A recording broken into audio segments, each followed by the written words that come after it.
Good morning, everyone. I want to welcome you to the Drainage District Board of Directors meeting. We're going to start with a roll call to establish quorum. Eddie Cantu, Precinct 2. Everardo Villarreal, Precinct 3. Richard Cortez, County Judge, that constitutes a quorum of 3. Mr. Cecile, will you please lead us in this morning's prayer? Certainly will, Judge. Commissioners, good morning to everyone. Let's say a quick word of prayer this morning. Father God, we continue to ask you to fill our cities, county, state, and national political leaders with wisdom, understanding, discernment, knowledge, forgiveness, faithfulness, humility, and dignity. We thank you for the men and women who serve our community in leadership roles, Father God, and we also thank their families.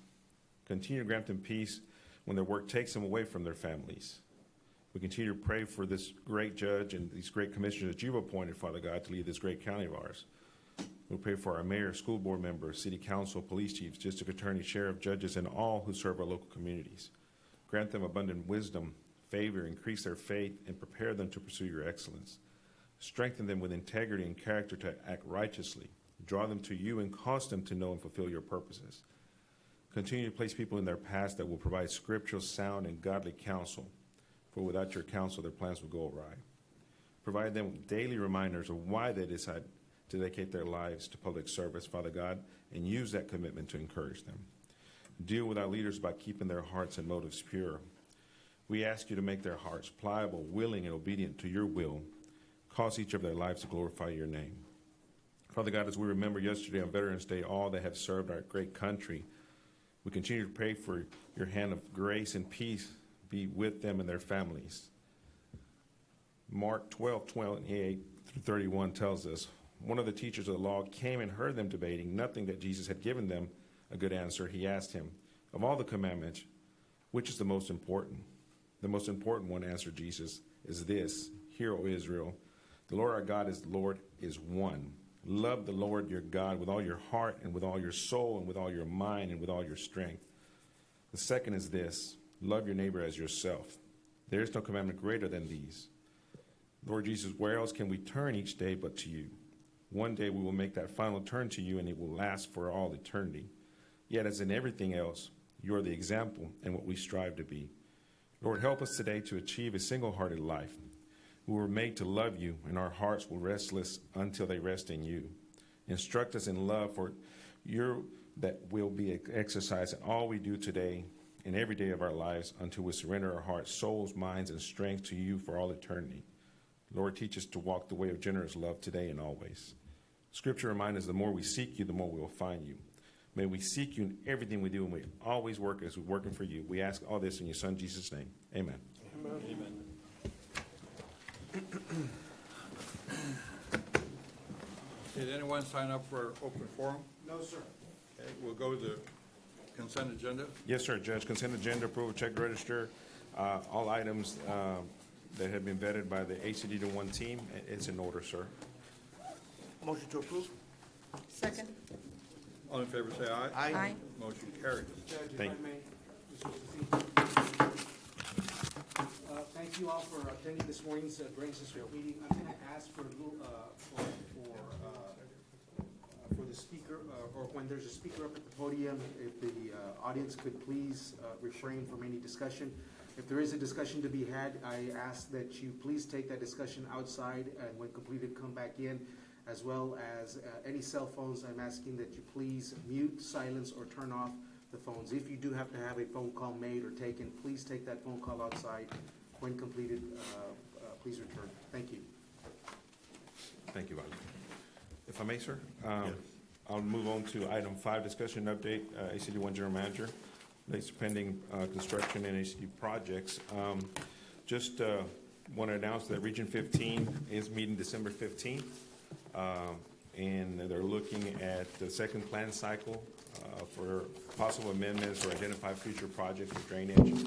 It's important that all our projects get on the Region 15 plan, because that's how the state ranks and funds these new projects now through the state funding, Fund Infrastructure Fund, and probably other funds as well. So, we'll keep you abreast of that. My Chief of Staff, Jaime Salazar, is basically PM in that, so he'll be running point on that and keep the board updated on that. Hurricane season does end at the end of this month. We were blessed that we not had an any catastrophic event. We are obviously dealing with some challenges with the dry weather and so forth, but we are going to start demobilizing our pump structures. Before hurricane season, we mobilize pump at critical areas and so forth. We're going to start demobilizing those areas already starting probably here this coming week. And then the last thing, we do want to invite the board for the Staff Development Day that we're having this Friday. We are going to have a presentation. United Way will be there, and we've got, I believe, Commissioner Cantu signed up to make a presentation at 10:20 a.m. So, Judge, Commissioner, staff, Chief of Staffs are welcome to come and have lunch with us. It's a good program that we have. We try to do it every year where we have continuing education for our guys, our staff development and so forth. And then in the afternoon, we do a lot of PM work for the vehicles and a little flexibility. So it's a good way to keep our teams up to date on everything that's happening. So, okay? That's all I have this morning on that, sir. If I may, 6A, requesting approval resolution as it relates to HCD1 staff development safety training. Motion to approve. Second. All in favor say aye. Aye. Motion carries. Thank you. 6B, 1, discussion and possible action to authorize and select projects for submission on behalf of Dow County to the General Land Office for the new Disaster Recovery Allocation Program, DRRP grant. So this is this is basically monies that have been swept from previous events that had taken place dating back to Hurricane Dolly in 2008 and Ike. We've got the 2015 flood and storms, 2016 Hurricane Harvey. In 2017, we got 2018 South Texas floods and 2019 disasters. The key component here is the LMI, which is also a tie back to the storm event. So it has to have some type of impact from that storm. Those are the main things that we're looking at to make sure that a project is successful. The initial deadline is November 21st, and this is just in pre-application basically. After that, if you're invited to apply, it's be February 3rd, and then the deadline to apply everything's April 3rd. The allocation or maximum allocation that they have is based on the event. And we do qualify for Hurricane Dolly, obviously, and that is the maximum of 20 million allocation. And then the rest of the other ones are allocation of 2 million. In other words, you can only apply for a project that's 2 million or less, and minimum allocation is $500,000. The key components also here is you have to finish within 2 years. After you start April 3rd, you have to have the HUD environmental done. You have to be able to get it designed and under construction within 2 years. So we're looking at projects that we have already had some type of investment in and have some knowledge of to be able to move them as efficiently as possible. And that's why we came up with the actual projects that we list there. And the second page shows the point system that they're following, and you can see there where we score, what we would score based on the event. And then the third page shows the grant application and what we reviewed at the Drainage District. So these are just some projects that are identified that we believe would be a good fit for these projects. We would try to maximize the investment. It is a 10% match. The Drainage District would run point on it, and we would fund that 10% match. There is an item on the agenda to enter into an agreement with the county to do this type of work, and I believe you have it on your county agenda as well. Right now, these are the projects that are identified. What I would like to do is continue to visit with the precincts, continue to visit with the staff, and then identify the 3 strongest projects and try to maximize the amount of money that we can apply for. I like to try to shoot in the $20 million range with the 3 projects combined, so we can use that money, and basically that money comes back to the districts, or to the district comes back to the precincts, basically, for more improvements in our area. So the additional projects that we have, I would like to point out, we do have some pending hazard mitigation grant program applications. As you can see here, we do have several, 1 for 4, 1 for 10, 1 for 4, 5.4, 2.1, 7.9 million dollars that we're looking right now at applying at the beginning of next year as well. So we're going to continue pursuing other projects as well to try to get other funding to leverage what we have available to create more opportunity for drainage. Yes, sir. Just real quick, before you move on to some of the other applications, going back to your grant application review slide, I guess page 3. Yes, sir. Where you list the potential projects that would, and how they tie back to the event. In this list of projects, are these already funded through another bond or through another grant? And we would be replacing it? Yes, sir. All of them or just some of them? I would say, all of them, sorry. Well, no, the Edinburgh stub is not necessarily identified as one, but the other ones are, sir. So the other ones will continue regardless of whether we get awarded? That is or not, correct, sir. right? And it's the same as the fifth, you know, if you can Right. look at it that way. We have it available, ready to go, so that money gets put back in to continue to do the improvements. And, yes, sir. So this just allows us to reallocate some of that drainage bond money, if we're awarded this award, back to more projects? Yeah, that is correct, sir. All right. Thank That is you. correct, yes, sir. Thank That you. is correct. So, and I wanted to point out the other applications that we have under review, because we are pursuing a lot of projects as well. And then the third one is the status of prior grant applications that we have, the page there. And you can see that we're in review already, process on several of these. And, you know, one, unfortunately, we withdrew in precinct 2 because of land acquisition costs, but the rest of them are under review right now. And then we have the fifth pending, the 28 million and the 22 million submitted to the DWSR program. So we are continuing to submit applications to try to get more funding and then to be able to leverage that money so we can continue to do improvements. And as Commissioner pointed out, with that money that comes in, basically is free money for us with a match. And then it creates an opportunity for the district and, you know, for the commissioners to decide, okay, we're gonna invest here and here and here, you know, to continue the process that we're doing right now. So when are you gonna visit with us about this? It'll be this week, sir. Yes, sir. And you're gonna bring it back at the next meeting? I would like to get Or are you gonna get authorization? authorization so I can meet the November 21st deadline. All right, Yes, sir. gotcha. Okay. So that's what I'm asking for here. You need a motion? Yes, sir. So Discussion. moved. Motion to approve. Second. All in favor, say aye. Aye. Motion carries. 6B2, discussion possible Thank you. action to. Hold on. Thank you. Yes, sir. Thank you for getting on this right away, because Yes, I sir. know that this was a very short turnaround. We do to have a you, very to short Jaime turnaround. and to the staff. Thank you, guys. Yes, Can't sir. do No, it without- Yvette and Omar did a great job coming together and putting that you know, together. for you guys to turn it around this fast, you guys deserve our appreciation, so thank you. I appreciate it, sir. Thank you. 6B2, discussion and possible action to approve an interlocal agreement with Dow County in connection with DRRP for selected projects subject to final legal review. Motion to approve. Second.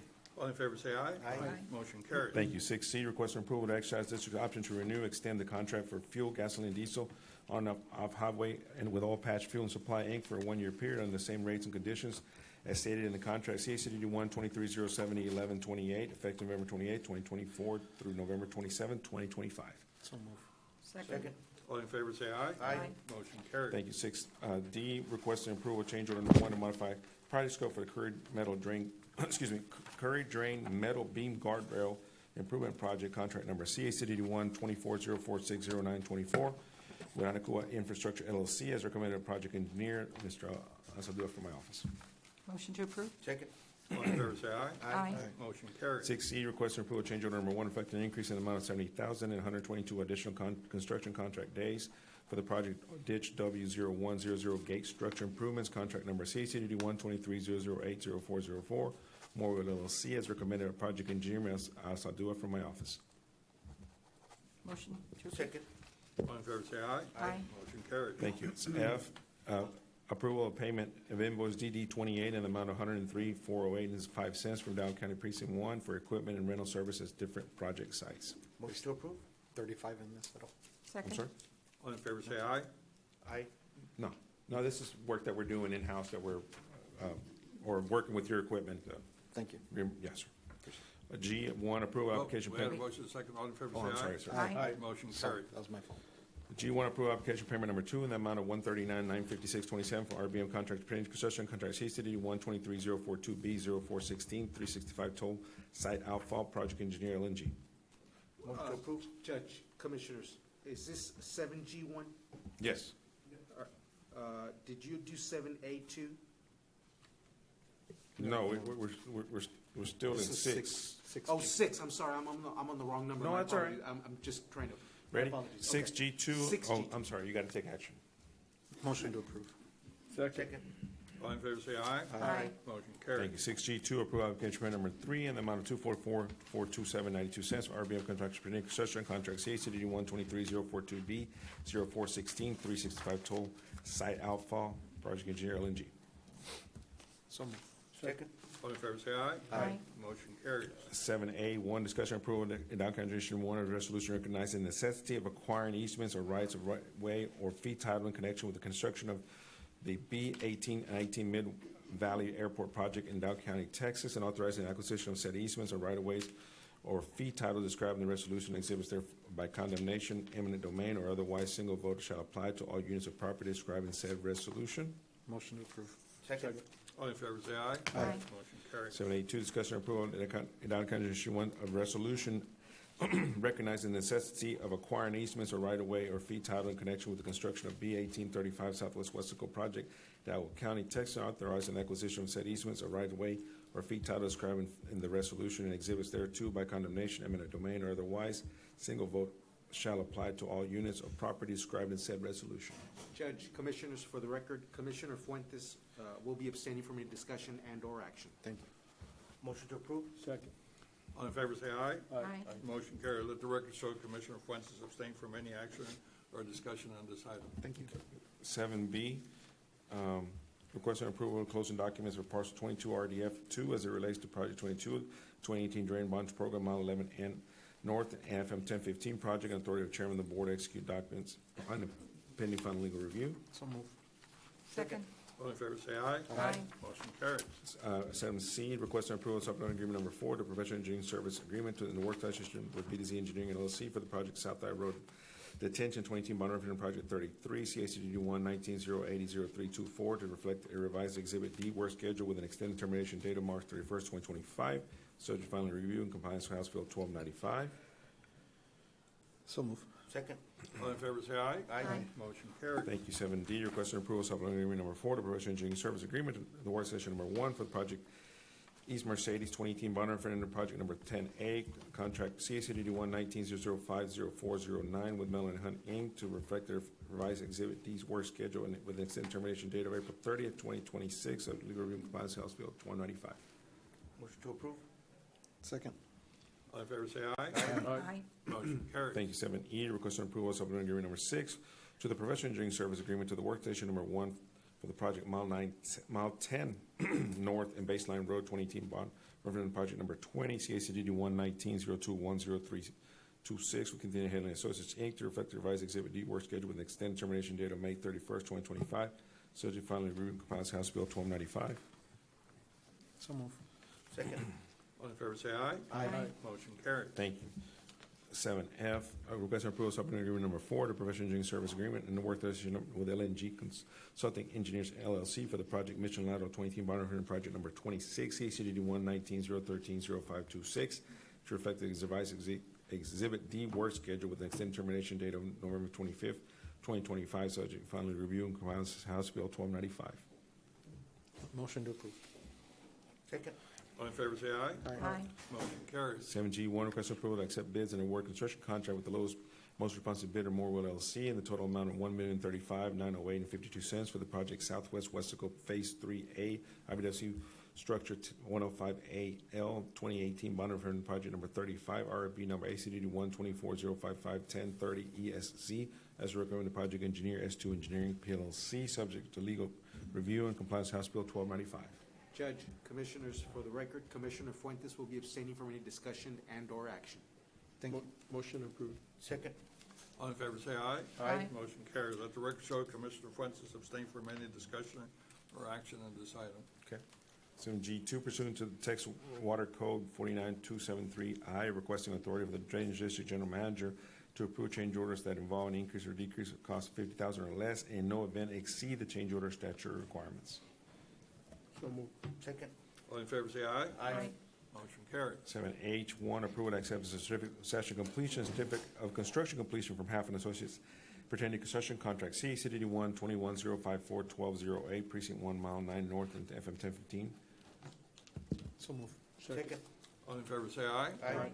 Motion carries. H2, approve application payment number 10 in the amount of $66,555 and payment application 11 retention in the amount of $438,059.36 plus $6,849.54 in interest from Morwell LLC pertaining to construction contract C ACDD 121-054-1208, precinct 1, mile 9 north, and FM 1015.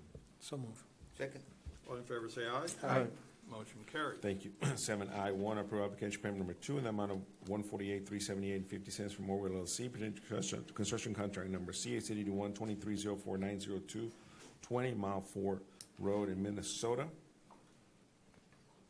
So move. Second. All in favor, say aye. Aye. Motion carried. 7I2, approve application payment number 3 in the amount of $77,122.37 for Morwell LLC pertaining to construction contract C ACDD 123-04902, 20 Mile 4 Road in Minnesota. Motion to approve. Second. Second. All in favor, say aye. Aye. Motion carries. For all you out there in the audience, this is the boring part of our meeting, okay? It's gonna get good in a minute. 7I3, Yes. that's the one that, that's the Southwest Westico? Yes, Judge Commissioners, for the record, Commissioner Fuentes did abstain from any discussion and/or No, action. 7I3 is about to come up. Oh, right? it's coming up. That's the one he will be abstaining from any Yes. discussion under action. Right. Thank you. 7I3, approve application payment number 6 in the amount of $50,305.05 from Morwell LLC pertaining to construction contract number C ACDD 123-056-1114, Southwest Westico. Motion to approve. Second. All in favor, say aye. Aye. Motion carried. Let the record show Commissioner Fuentes abstain from any discussion or action on this item. Thank you. 8A, request and approval of supplementary agreement number 1 to work session number 1 with Continuing Head Associates, Mission McAllen Drain Phase 4, 2021 project referendum, project number 12, CACDD 123-063, 1017, to reflect the revised Exhibit D work schedule with an extended termination date of September 30, 2025, subject to final review, House Bill 1295. Motion to approve. Second. All in favor, say aye. Aye. Motion carried. Thank you. 8B, request and approval of work session number 3 to provide construction material testing services in the total amount of $27,731 as submitted to Terracon Consultants, Inc. for the project Mission McAllen Drain Phase 2, 2023 bond referendum project number 12, contract number CACD 123-038-0808, subject to final legal review and compliance, House Bill 1295. Motion to approve? Second. All in favor, say aye. Aye. Motion carried. 7C1, approve application payment number 6 in the amount of $347,887.77 from RG Enterprise LLC pertaining to construction contract CACD 123-053-1031 South Main Drain Phase 1. Project engineer, Mr. Ansaldo from my office. If I may, sir, I'll go to number 2, approve application payment number 6 in the amount of $894,901.43 from Econ Group pertaining to construction contract CHD 124-007-0319 South Main Drain Phase 2. Project engineer, Mr. Ansaldo from my office. And the last one, approve application payment number 2 in the amount of $120,076.50 from Blue Dot Site pertaining to construction contract CACD 124-026-0611 West Main Drain, project engineer, Insigueta Engineering. Motion to approve? Second. All in favor, say aye. Aye. Motion carried. Thank you. Item 9A, 1, approval, payment approval of invoice number 17-2024 RD in the amount of $56,607.30 from Hidalgo County Precinct 4 for Rainbow Drain Pay Period 17-2024 services. 9A2, payment approval of invoice number 18-2024 RD in the amount of $98,117.88 from Hidalgo County Precinct 4 for Raymond Drain Pay Period 18-2024 services.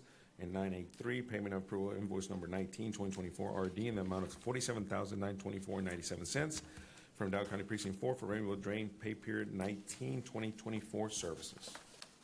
All is in order. So moved. Second. All in favor, say aye. Aye. Motion carried. We do have executive. We have one item, okay.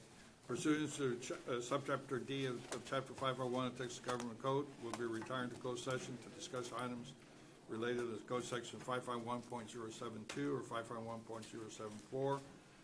May I have a motion to do so? So moved. Second. All in favor, say aye. Aye. Motion carries. I have 9:56 a.m.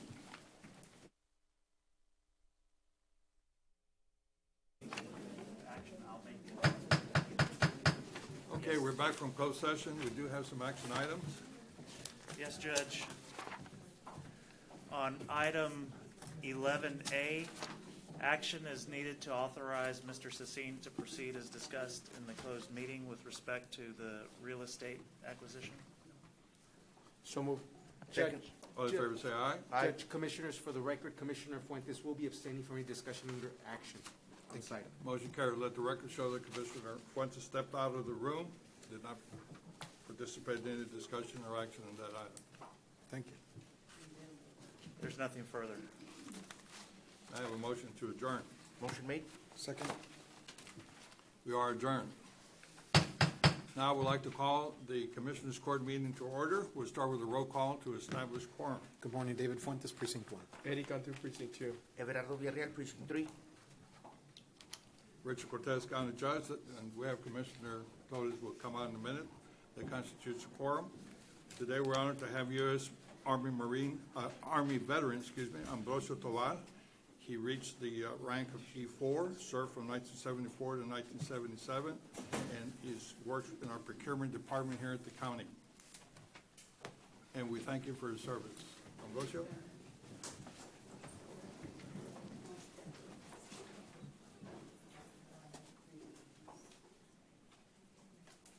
Good morning. If you I could lead us pledge in the allegiance to the flag of the United States of America and to the republic for which it stands, under God, indivisible, with liberty and justice for all. Thank you. Thank you, and thank you for your service. And thank all the veterans. Yesterday was a good day yesterday, celebrating our fellow veterans. Thank you. Today we have Hilda Ann Salinas. She's our elections director. She will lead us in today's prayer. Good morning. Yes, Lord, we welcome you amongst us today and celebrate the gift of life that you have lavished upon each of us. We ask that you open our ears so that we may hear your voice. Open our minds so that we may receive your eternal wisdom. Open our spirit so that we may know your leading and guidance. Amen. Thank you, Hilda. Thank you. Next, we have the approval of our consent agenda. Judge, Commissioners, with your permission, I'd like to pull from consent agenda item 7A 1 and 2 and 11E 2. Make a motion to approve the rest of the consent. Second.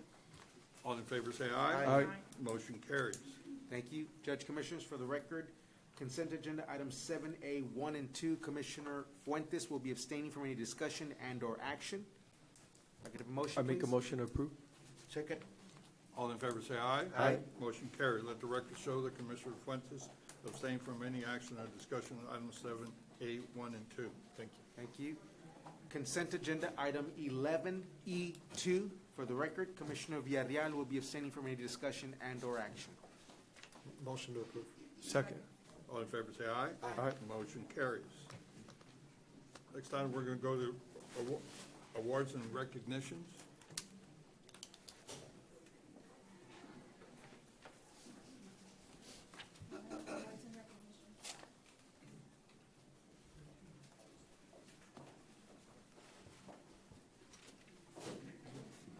Hi, good morning, Judge and Commissioners. I'd like to present Greg Hanch from the National Alliance on Mental Illness to present. If we could give him 1 second, so sorry.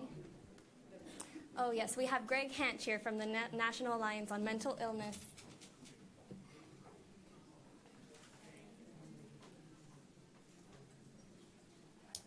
Hi, good morning, Greg Hanch.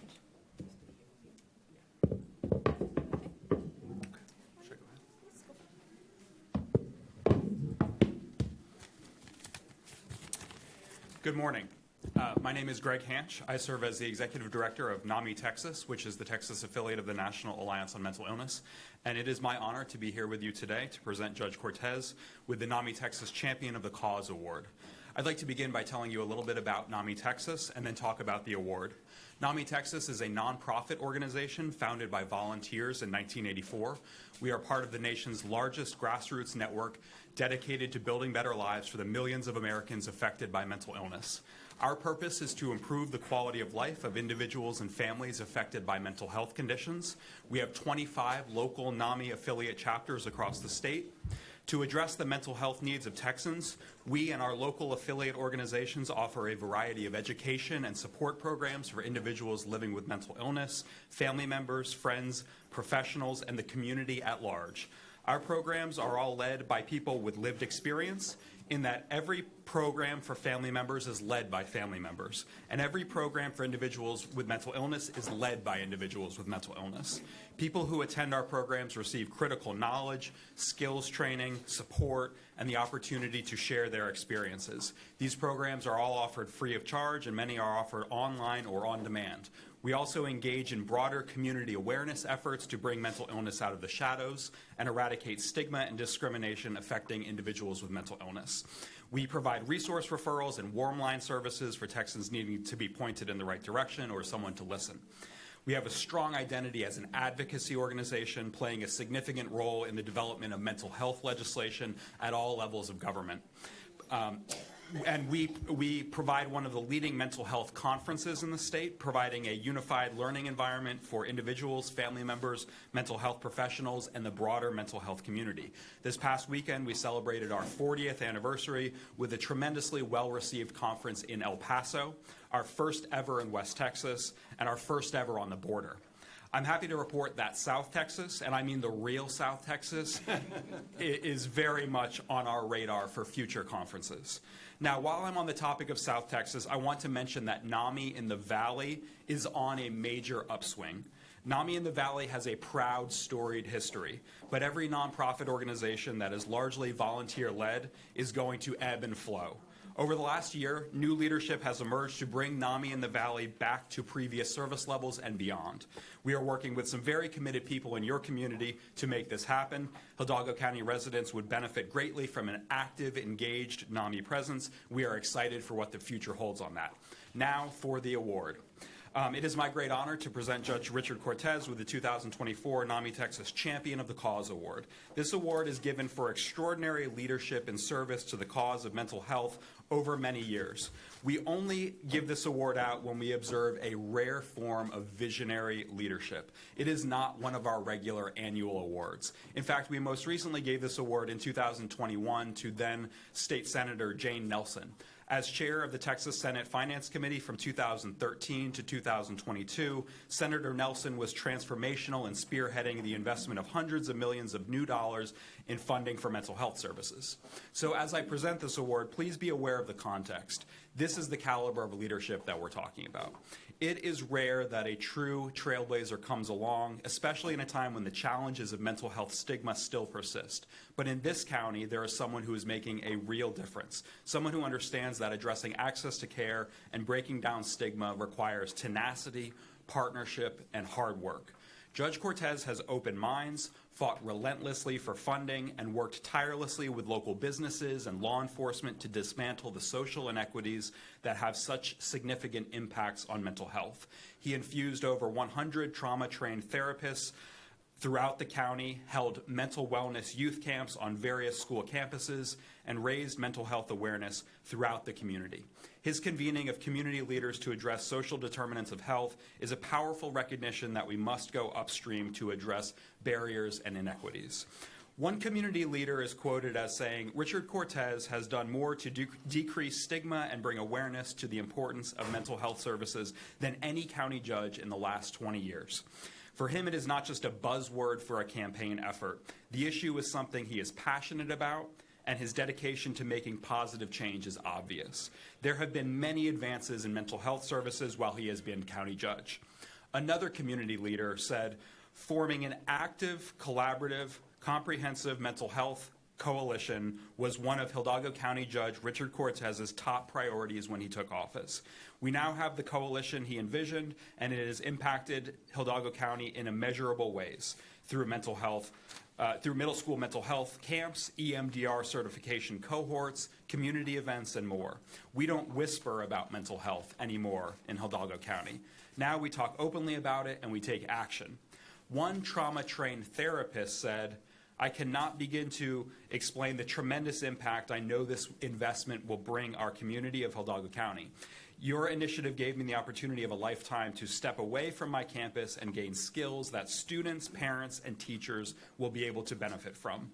Of the mental wellness youth camps, one community member said the students served through these camps benefited from a curriculum that supported their mental wellness and learned coping skills such as self-awareness and responsible decision-making that will have a lasting impact on their social emotional development. I am grateful for Judge Cortez's commitment to mental wellness. A sixth grader who attended a camp said, "What I've liked about this program is that I can express how I feel without anyone judging me. It has helped me grow as a person because I don't tend to show my emotions, but here I can show my emotions with the friends that I know." Commissioners, when I was brought up to speed about these initiatives, I was stunned by their scope, their ambition, and their reach. These initiatives are not just working at the margins of this issue. They're addressing it head-on through services, trainings, and outreach. While it is not uncommon for county judges in Texas to talk openly about mental health and identify it as a priority, it is rare to see it addressed with robust upstream interventions backed by significant resources. What's being done in this community is a shining example of forward-thinking, county-level mental health innovation. I want to use this opportunity today to issue a call to action to other county judges that are looking for answers to the vexing problem of mental health challenges. Use Hidalgo County as a template. The creativity, the thoughtfulness, and the leadership that is being shown here is nothing short of remarkable. Judge Cortez, you are a change maker, a visionary, and a champion of the cause. You're doing things here that will impact Hidalgo County lives for generations to come.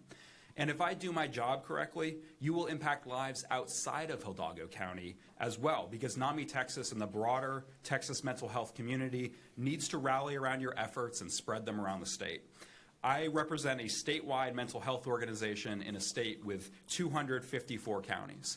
I got out of bed at 3 o'clock this morning to fly here from Austin to be here with you. I wouldn't have done it if you didn't deserve this award to the absolute fullest extent. And with that, Judge Cortez, I present to you on behalf of the Texas affiliate of the National Alliance on Mental Illness, NAMI Texas, the 2024 NAMI Texas Champion of the Cause Award. Congratulations.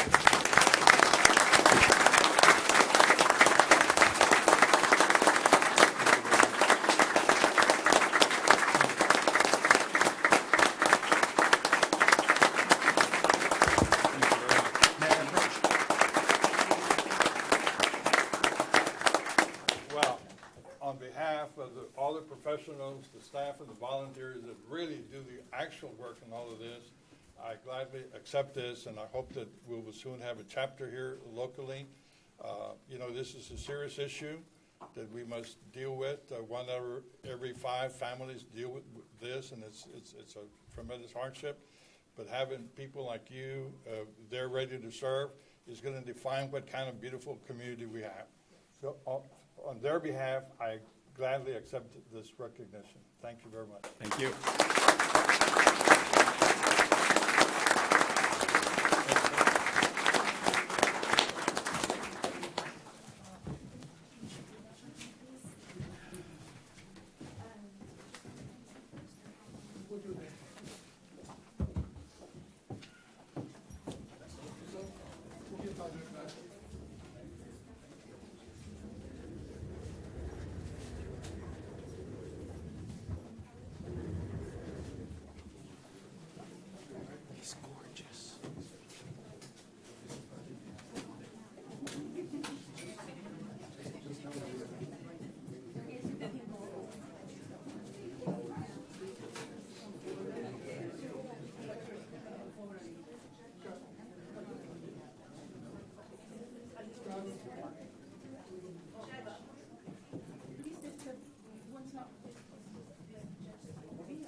You can tell we didn't listen to the guys, but we did listen to the girls.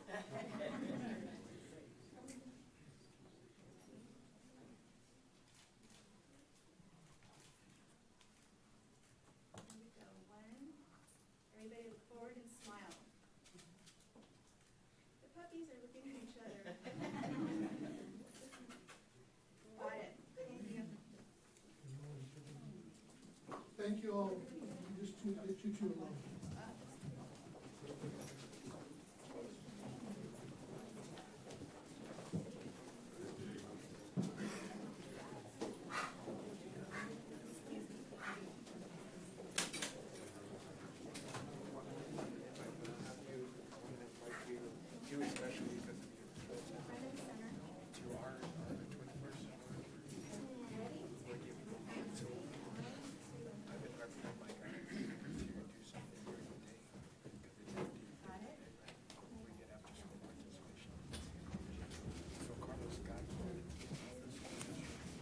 Here is your pen and your bag is right there.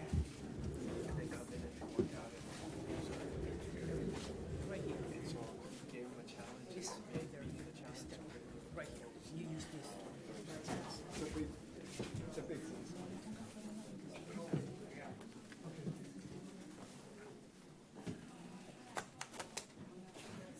Thank you all. The next item is going to be 5B, approval of proclamation recognizing Veterans Day. All the veterans, or anybody here for that, please step forward. Once, oh, All veterans.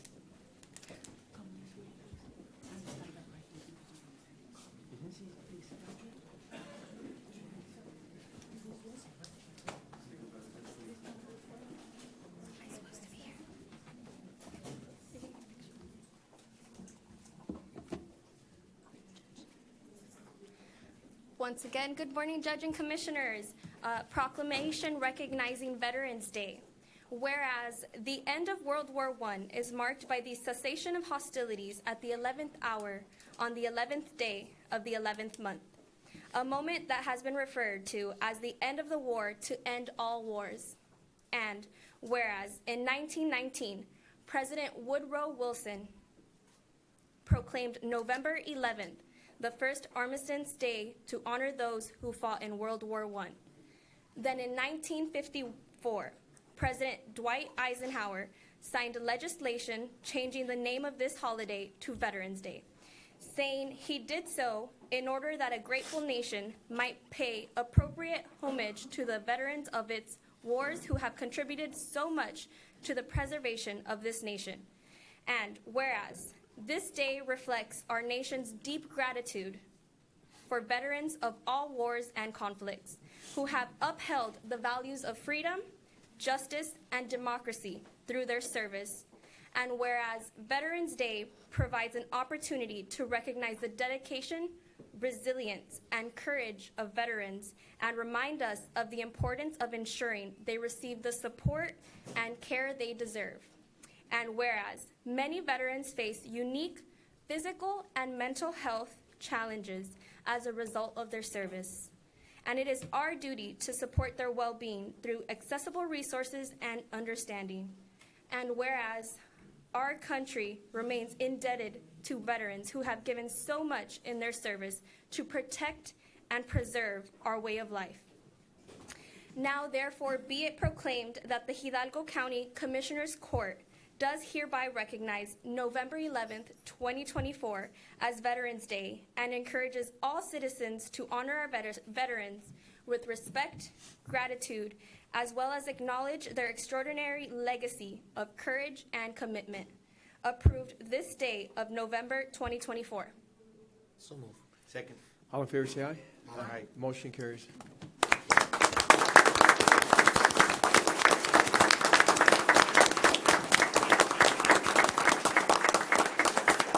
With us here today, we have Samuel Perez, Director of the Veteran Service Office. Oh, so sorry, I didn't see you there. Good morning, Commissioners and Judge. Thank you for recognizing our veterans of Hidalgo County today. It is a privilege, but again, Commissioners Court recognizes all our veterans every day by reciting the pledge at the beginning of Commissioners Court. So you do your job in recognizing us on a daily basis, so we thank you. Today we have members of the American Legion in Edinburgh, Post 408, Alfredo Gonzalez. We have people from nonprofit Chicanos por la Causa. We have law enforcement here. We have city officials. We have veterans that have done their job post-military service. and continue to serve our community on a daily basis. So we appreciate your recognition, and we accept this proclamation on behalf of Hidalgo County Veteran Services and the veterans that reside in Hidalgo County.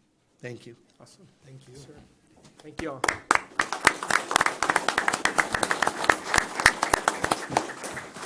And on that note, the Hidalgo County Judge's Office would like to present the newest edition of the Resource Guide for Veterans, which is here today. Very beautiful.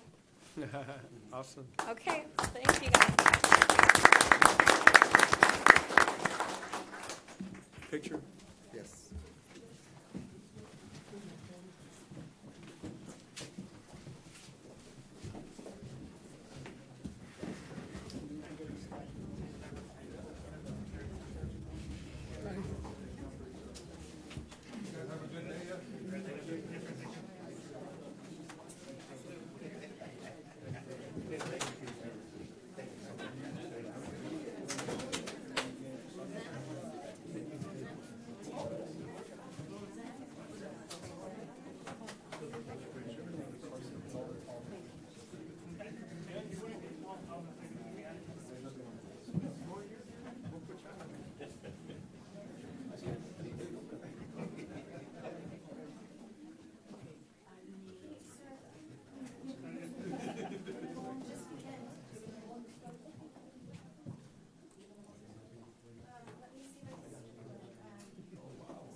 I see everyone's face.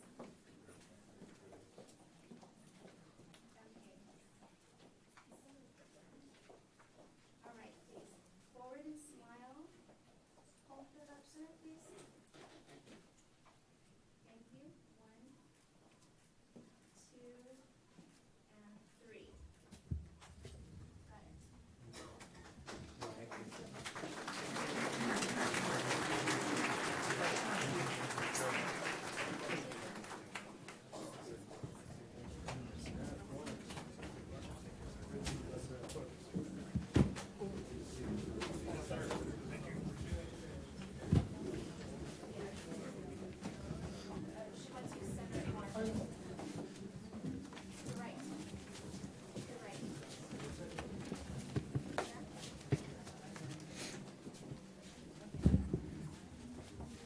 Judge, before we go on to the next agenda, going back to 5A, I know that you, every time you have a chance, you're always recognize how great a group of commissioners you get to work with, and we don't really get to reciprocate that back, so congratulations on your award. On behalf of all of us as commissioners, it's an honor to work with you on a daily basis, and nobody deserves that award Likewise. better than. I'm very lucky to have 4 of you to work with. Well, we're very lucky to have you too, sir. Thank you. Great job, Judge.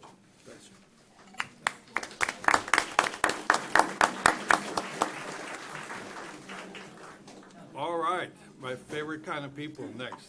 That's right. Judge, Commissioners, the crowds keep getting bigger, and it's a great day in the neighborhood, like Father Roy Snipe says out of Our Lady of Guadalupe in Mission. So, invited about 60 of our friends here today. So,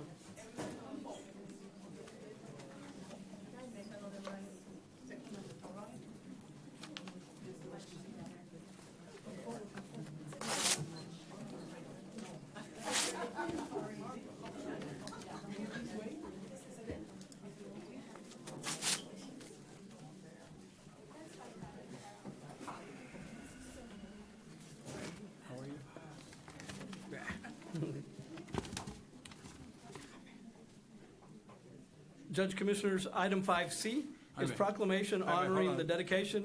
Why don't you move that a little forward so they can have more room? Let's do it right. Yeah, there you go. More. There you go. More. Okay. All right. I took some great pictures. Oh.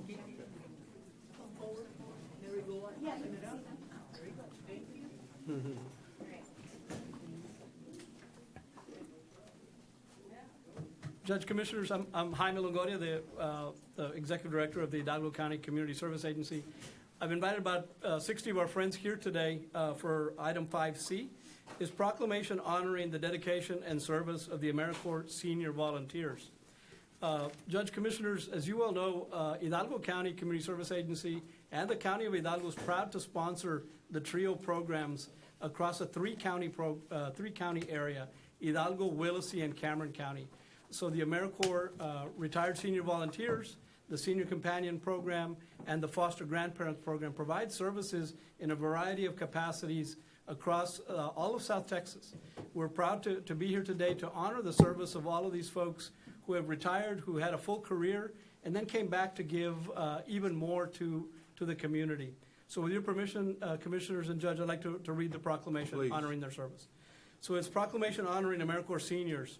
Whereas the AmeriCorps Seniors Program, including the Foster Grandparent Program, Senior Companions Program, and Retired Senior Volunteer Program, have demonstrated an unwavering commitment to serving and uplifting our community through vital and selfless volunteerism. And whereas those dedicated AmeriCorps seniors, volunteers offer invaluable support to both local agencies and individuals, strengthening our community through acts of service, leadership, and compassion. And whereas through their extraordinary dedication, these volunteers have collectively contributed a remarkable total of 139,950 hours towards agency capacity building, enabling essential program support, efficient service delivery, and important fundraising activities, all of which directly benefit our community and foster growth and resilience. And whereas the combined value is estimated at $3,338,800, reflecting the significant financial impact of their contributions to our community. And whereas their efforts highlight the spirit of community, showing that through small acts of kindness, mentoring, and support, individuals can make a lasting difference in the lives of others and in turn enrich their own lives through meaningful connections and shared purpose. Now, therefore, we hereby recognize, honor, and express our deepest gratitudes to the AmeriCorps seniors, foster grandparents, senior companions, and RSVP volunteers for their extraordinary dedication, companionship, tireless service, and steadfast commitment to making a positive impact for our community. Their contributions embody the highest ideals of civic duty, strengthen the fabric of our community, and exemplify the spirit of unity and service that defines our shared values. Let this proclamation serve as a public acknowledgement of their exceptional service, as an invitation to all citizens to recognize and appreciate the indispensable role these volunteers play in the continued well-being and growth of our community. Motion to approve. Second. All in favor, say aye. Aye. Motion carries. Thank you very much for your service.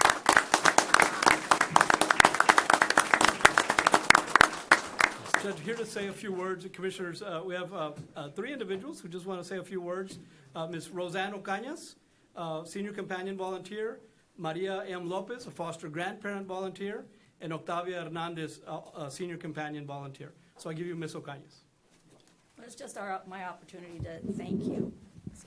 It's just my opportunity to thank you. I am a senior care companion, and I really do enjoy what I do. And I think unless you're really out there and see the community one-on-one on some of these people who don't have anybody to come and visit them, you know, the elderly community is so in need of that.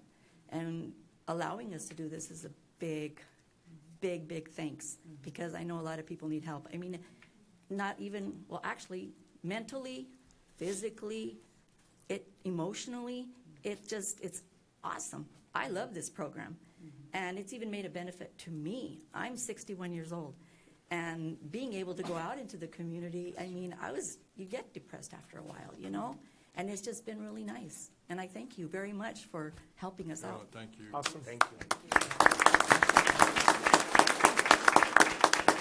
Ms. Lopez? Oh, Ms. Lopez, yeah, go ahead. Good morning. Good morning. I'm Maria N. Lopez. I live in Alamo. El gato que le dicen en Alamo. We know where that is. Okay, that's where I live. And I work in the Boys and Girls Club in FAR. And I started with a program as a volunteer in Head Start in Alamo. And it closed down because of COVID. And now I'm in FAR, and I've been with the program 5 years. I enjoy spending all my time with the kids in school, helping them out for their homework, They pick them up from school, they take them to the cafeteria. We have a computer room, we have a game room, and we have what's the other program? I'm a little bit nervous. Tutorial. I enjoy going there. I work 4 days out of the week, and I enjoy it because in my life, I was kind of down because I had already quit working. I was retired. I didn't know what to do else. And now that I work with the Boys and Girls Club, I enjoy going every single day, and I love this program. Awesome, thank you. Thank you so much. Yes. Thank you. Good morning. My name is Octavia Hernandez. I come from Monte Alto, and it's a small community, but it has we have an amount more or less about 100 or something seniors there.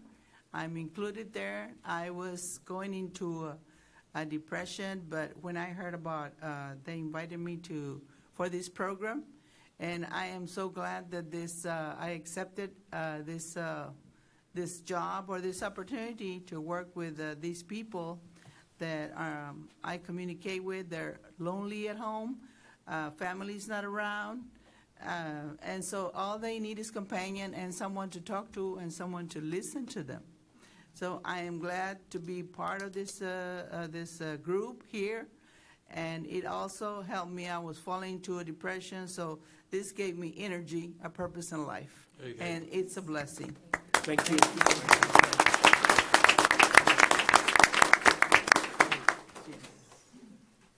Judge, Commissioners, we have dedicated staff who coordinate all of these activities. The 3 programs are run by Ms. Sylvia Sepulveda, who's the director of all 3 programs. We have Ms. Lydia Limas, who oversees the foster grandparents, and Ms. Michelle Moreno. So I give you Ms. Sylvia Sepulveda, who wants to share a few words. Thank you. Thank you, Mr. Longoria.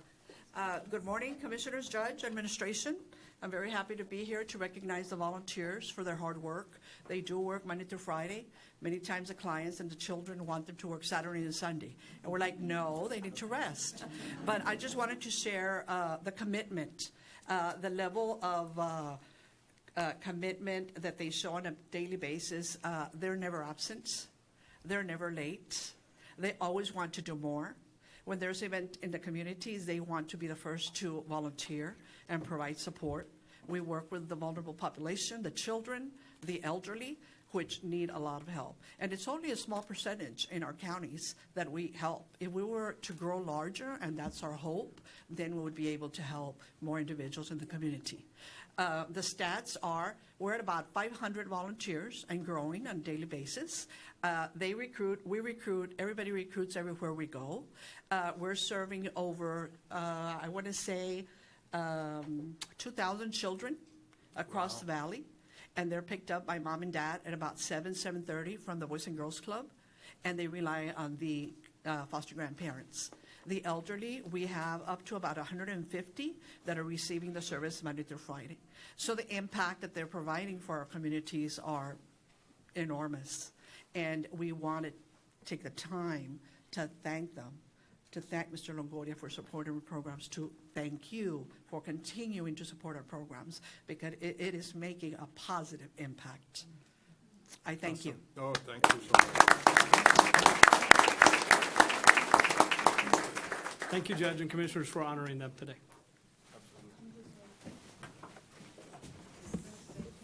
Okay. Commissioners and the judge is going to join the group.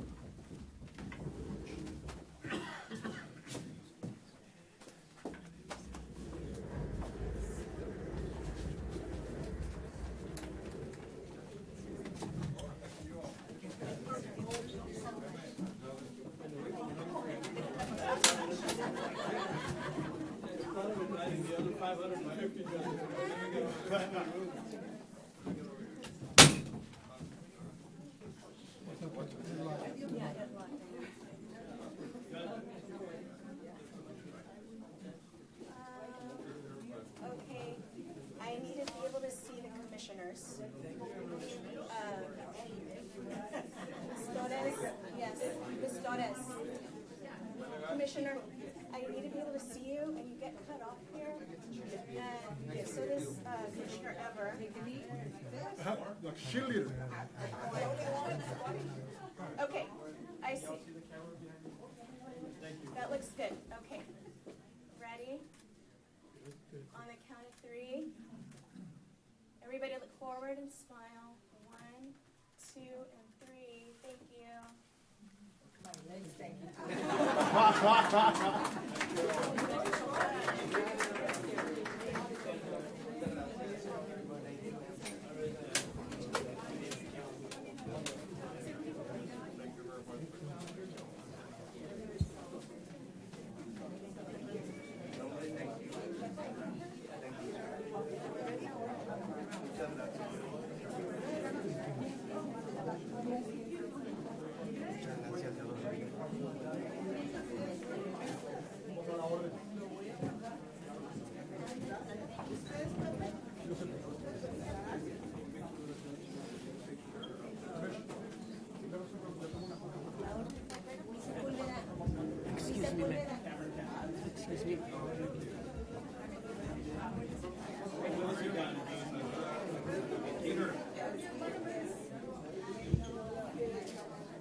Thank you all so much.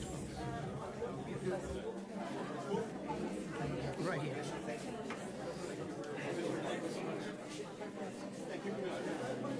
Thank you. This is funded by the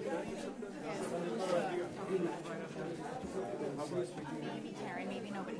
Maybe nobody. Yeah. Come forward. It's about a 10%.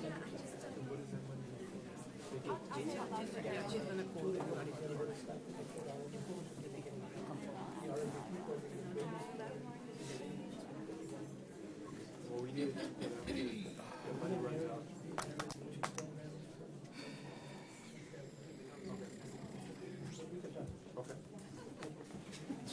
Hey, thanks for the turkeys. Good morning, Judge and Commissioners. Item 5D, proclamation recognizing November as National Adoption Month. I'm very honored to be here today to read this proclamation. Not a lot of people know this, but 60 years ago, a beautiful couple adopted a beautiful little girl, and that little girl was my mother. And so I'm a huge proponent of adoption. And so we'll be diving into the proclamation to date. We also have Karen De La Garza and her team with Arrow Child and Family Ministries. And if there's anybody else with Arrow Child and Family Ministries, please come up to the podium. Whereas every child deserves a safe, loving, and permanent home, yet thousands of children in our nation, including many in Hidalgo County, are waiting to find their forever families. And whereas adoption provides children with the stability and support necessary for healthy development and well-being, offering them the opportunity to thrive within the loving structure of a family.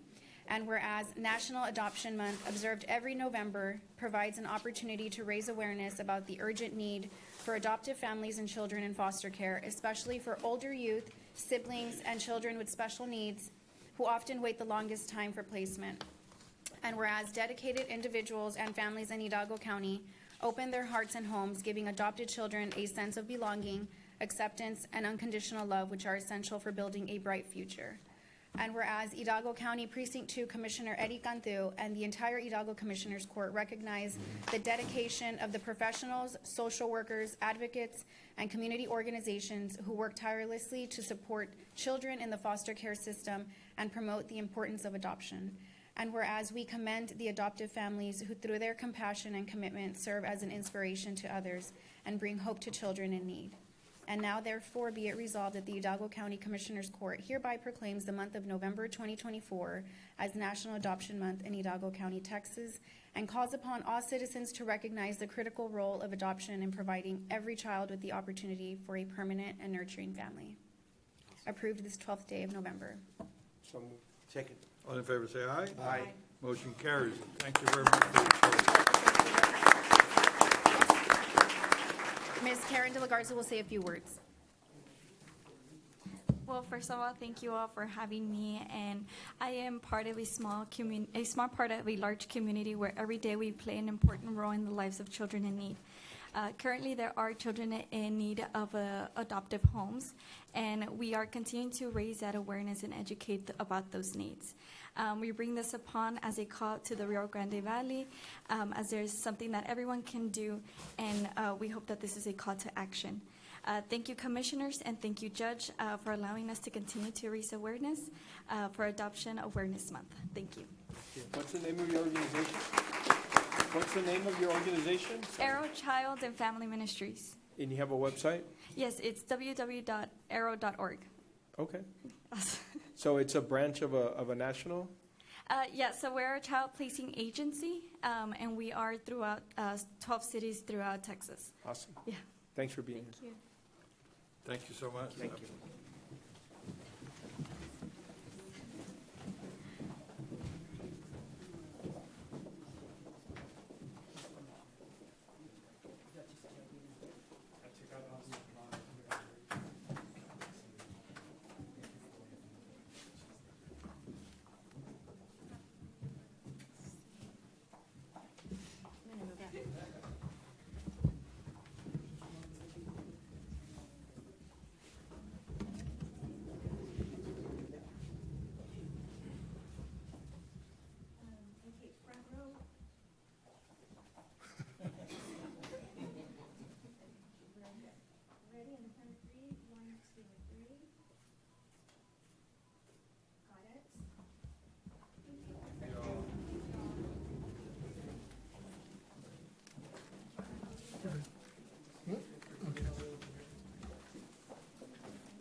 Hello again, Judge and Commissioners.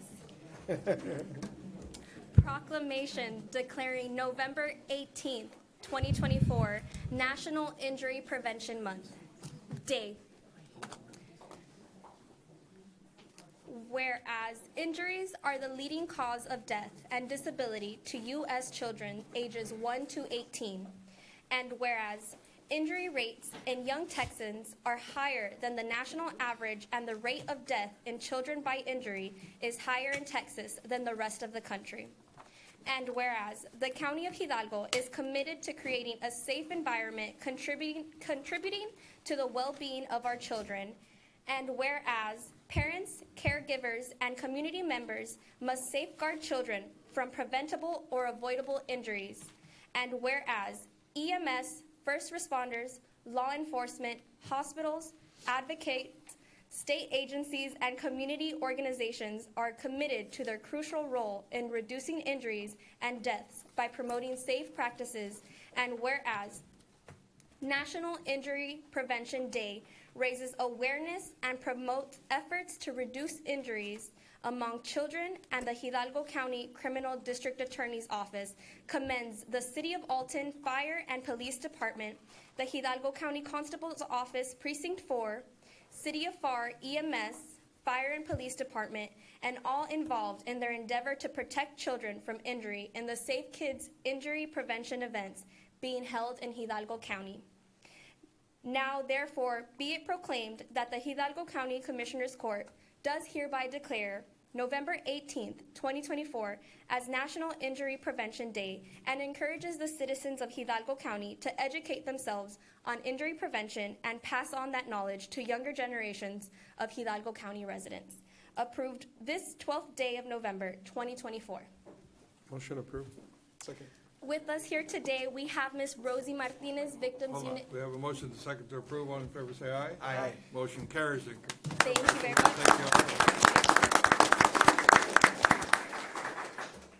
With us here today, we have Ms. Rosie Martinez, Victims Unit Director.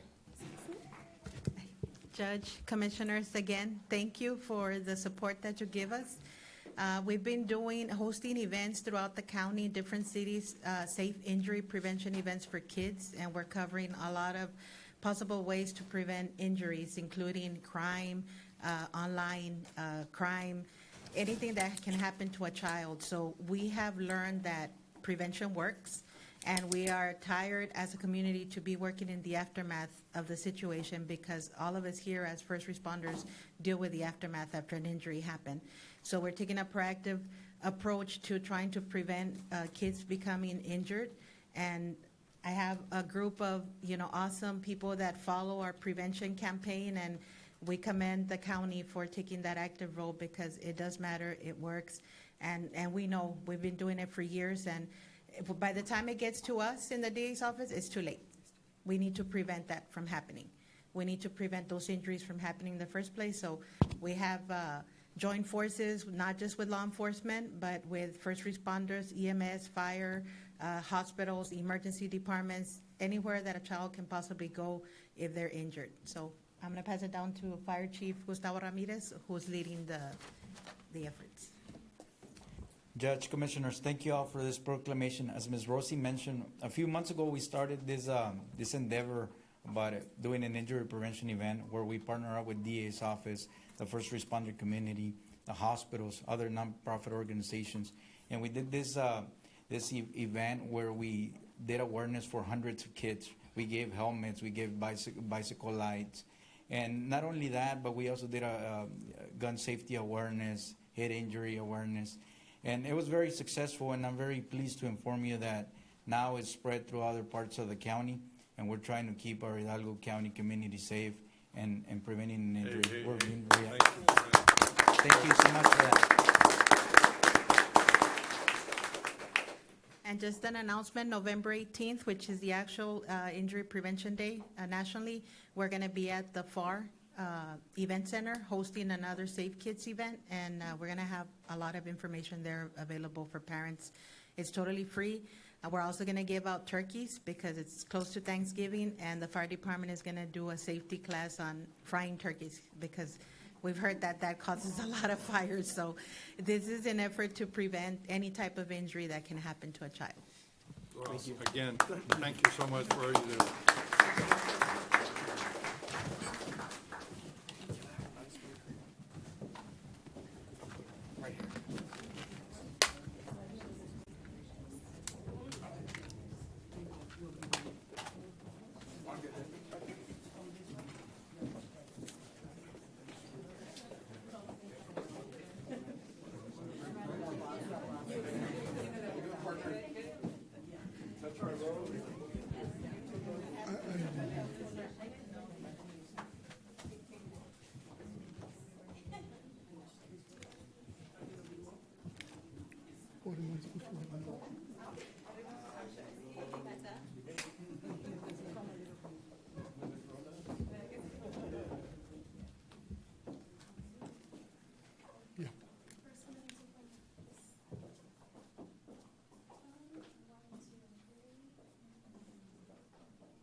Okay, next we're going to have open forum. Judge, I'm first. I'm going to have Bianca come up for me, please.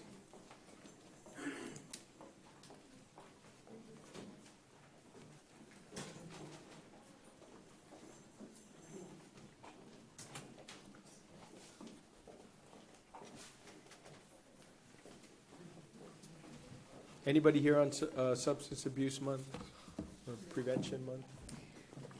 Hello, yes.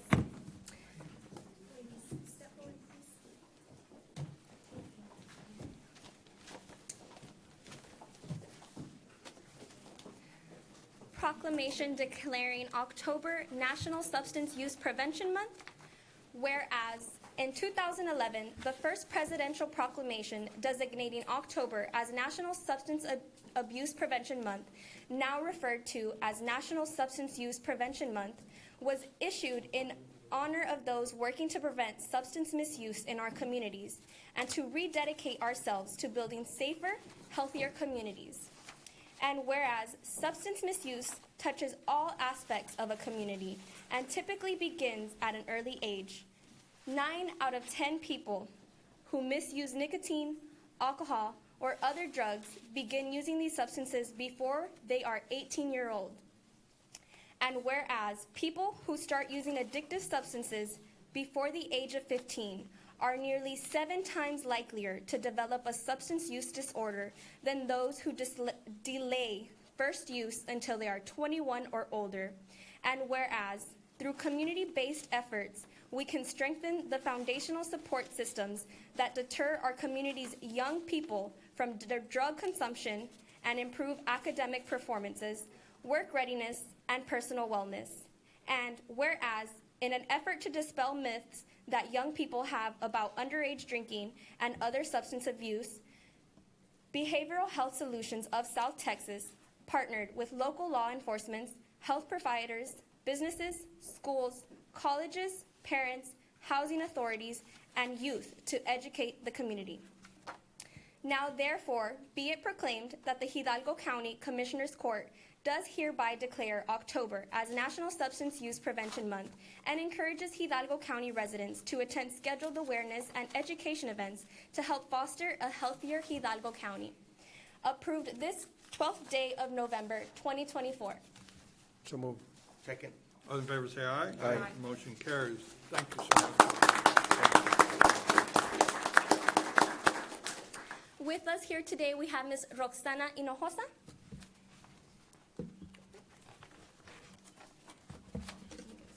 No worries.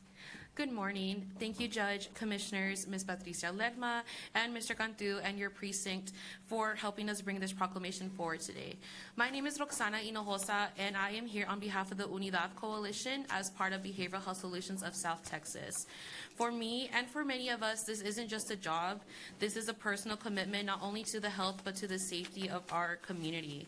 Although Substance Use Prevention Month may be behind us, our work does not stop. Prevention is something we do only for a season, but also for the rest of our lives every single day. We all share a common goal, a vision of a healthier community free from the grip of substance misuse. To see a community where no one, especially our youth, feels the need to turn to substances to fit in, manage stress, cope with pain, and deal with the daily issues that they encounter every single day. A place where people feel safe asking for help, knowing they won't be judged, but supported. Whether it be through organizations such as ourselves or through health providers, through business leaders, schools, parents, housing authorities, and so much more within our community. I've seen firsthand the impact substance use has on our families, our friends, and our loved ones of individuals from all walks of life. Now, substance use doesn't discriminate. It affects people of all ages, genders, incomes, religions, and backgrounds. This is why for over 10 years, our coalition has worked tirelessly to educate and empower the community. We do this through implementing safe disposal drop-off boxes in the community, as well as doing free presentations in schools and events to encourage family and individual engagement. We've been building a community connected in hope, not through substances. At the heart of this coalition is a deep belief that no one should fall through the cracks. And if they do, we'll be there to catch them, to listen, to guide, and to support. And together we can create the future we want to see, a future where every member of our community can thrive. Thank you. Thank you.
Next one, Lee.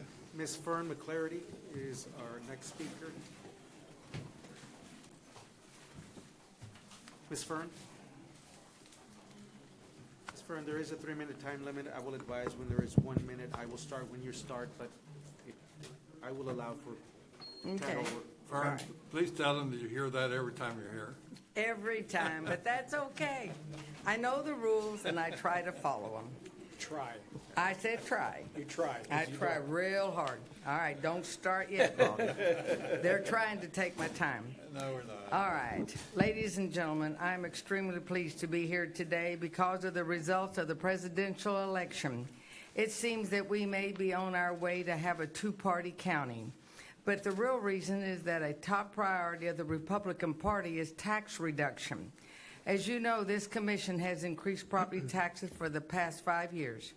Oh, this is not correct. The county always has an annual increase.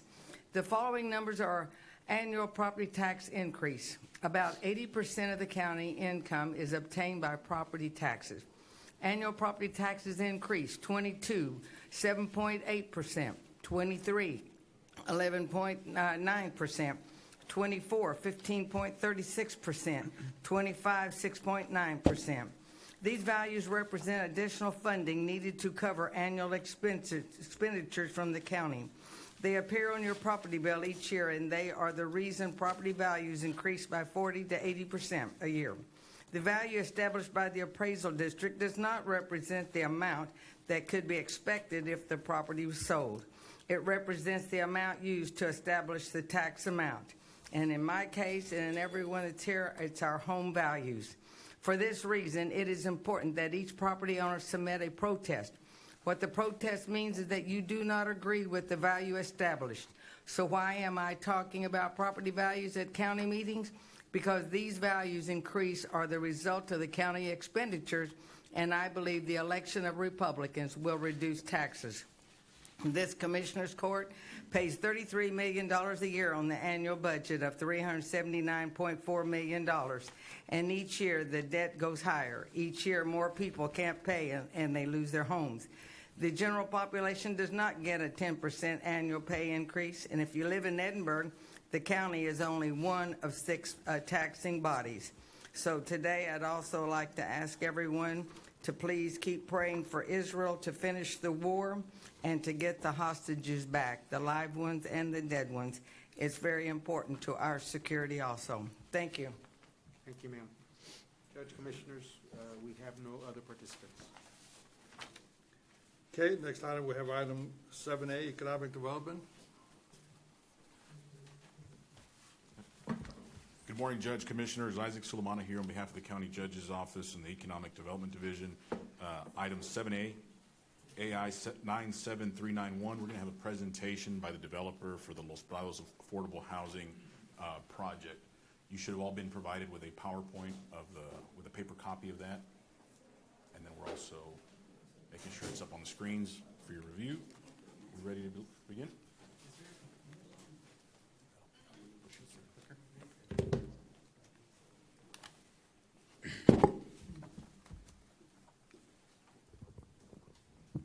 Good morning, Commissioners. Thanks for having me this morning. I'm Nick Rhodes with Rhodes Enterprises and Esperanza Homes. We're real estate developers and home builders here in the Rio Grande Valley. And we're here on behalf of the Los Prados project. Going to go through a slide deck. And then before I get started on the general project, wanted to give you all an overview of why it came about and what we're trying to accomplish.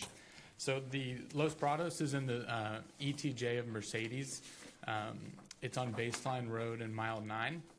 It's proposed to be a 525-unit affordable housing project. And the backstory is kind of post-2008 in Hidalgo County, home prices have really increased and wages haven't kept up. So we were looking at a math equation on, we currently build around 25% of the homes in the county, and our starting price is $200,000. We're the lowest priced product right now in town. So really for a new housing community, you're looking at $200,000 and up. The average priced home in the county is up to $260,000. That's for resale or new. The average new home is up to $285,000. And the math behind mortgage qualifications is you really need to make about 3 times. If you make $90,000 a year, you can probably afford a $270,000 house if you have assuming you can save for the down payment. The area median income in Hidalgo County is closer to $50,000. So what's happened in the last 15 years is we've just seen, there's the has and the has-nots, people that can buy a house and people that cannot. This math equation's created a big part of the skyrocketing rural development happening in the county. So if you go back and look at the numbers of rural lots platted in the county pre-2008 and today, it's probably 2 to 3 times the amount of development going on in the rural areas. And this is all a function of what people can afford. So we've had so many priced out of the housing market that they're going to different products, trailer communities, framed homes, and ways they can afford to be in a home. The solution, for a family making $50,000, the math is they can probably afford $1,200 to $1,500 a month for housing max. A new home today or a resale home, your mortgage is going to be $2,500 a month. So most of them are renting an apartment or buying a owner finance lot with a trailer home is kind of the alternative. And what we're trying to address is how can we have a win-win situation where families can actually buy a home, build equity, and then create wealth for future generations. There's a phenomenon nationwide going on. 40% of the homes in America, the parents are providing a down payment assistance to the buyers. We live in one of the most impoverished counties in the country, and unfortunately we don't have a lot of mom and dads willing to write that check for our buyers. And we think what we're proposing today that the county can assist in will create a win-win situation where we can create assistance for families in need as well as be a financial gain to the county, as you'll see in future slides. So that's kind of the backstory of what we're trying to accomplish today. What we're kind of known for as a company is lifestyle master plan communities throughout the valley. So we focus on trails, parks, high quality Energy Star construction, and then telecommunications to all our neighborhoods with fiber to the home. Our Los Prados project, we wanted to think how can we keep all these same features and package it together to where we can cut some things here and there but still maintain that lifestyle of trails, parks, ultra high speed internet, and create a lot of value, and then Energy Star construction. And that's what we did at Los Prados. So what we're proposing is the 525 homes all be Energy Star homes, so they're certified through a government program to save a lot of money on utility bills, so they're green friendly. Telecommunications, every house, so fiber to the home standard included in every house for $30 a month, which is about a third of the price of satellite internet and half the price is traditional internet from most providers. And starting home prices at $159,000, which is about 30% reduction from the average home. This is the concept of we're proposing 2 different types of districts, a TERS and a PID. So in the past, our companies used TERS and PIDs to create more high-end lifestyle communities that otherwise wouldn't have existed and get buyers into those homes. Tres Lagos is an example of that. Los Prados is using the same tools to accomplish a different goal, which is how can we use these tools to get lower income families in homes that wouldn't have otherwise qualified. What we're proposing is a PID, a public improvement district, be enacted for infrastructure costs to get that's what's going to get the price of the lot down, to drive down the price of the home. So as I mentioned, a market rate community, the home price is probably going to be starting at $200,000. We want to use the PID as an infrastructure vehicle to lower the utilities and paving costs to the developer to then pass that on to the consumer to get that home price down. So the PID is how we're able to get the home price down to $159,000. The other element of the PID is a maintenance district. So as opposed to the county maintaining, we'll go over that in a minute, the streets, curbs, parks, entrances, the PID will be responsible for that via direct assessments from the homeowners as opposed to the county coffers. And then the TERS is the down payment assistance vehicle. So the TERS, none of the money will flow to the developer for reimbursements. 100% of the dollars will only go to families for down payment assistance. Any money not used for down payment assistance will recoup back to the county, not the developer. This is what I think is an important slide financially for the county. So we compared this to what we did have approved prior, which was a plat for rural lots that would allow framed homes or trailers, which is common in this area. If you go to the tax rolls, we went to about 10 different communities. The average unit on the tax rolls for the county was $50,000. If you did a build-up at $28 million in tax base, the county would be collecting $4.5 million, assuming they got 100% of the taxes. What we're proposing, which is the Los Prados project, we're bringing in $94 million in tax base, and even with 50% of the TERS dollars flowing to down payment assistance program, the county's still bringing in $8.7 million over the 30-year life of the TERS, which is almost twice as much income as the traditional development that's being done in most parts of the county that you're seeing today. What I think is more important, that's not monetized here, but I can give projections, is currently the county and all these rural communities, there's no HOAs created and there's no maintenance district. So the county and the project we had the plat approved on would have been responsible for maintaining the streets, the curbs, if there was sidewalks, the drainage ditches, the common areas, etc. Our PID assessment for our company to do that at a very low price, where the county has zero maintenance dollars, it's $540 a year to the home buyer, which is pretty reasonable in the $40 to $50 a month range. If the county's doing that, I think it's costing the county anywhere from $300 to $400 a year per unit. So my math would show on a traditional development, the county would collect $4.5 million in taxes over 30 years and probably spend $7 to $10 million on maintenance assessments.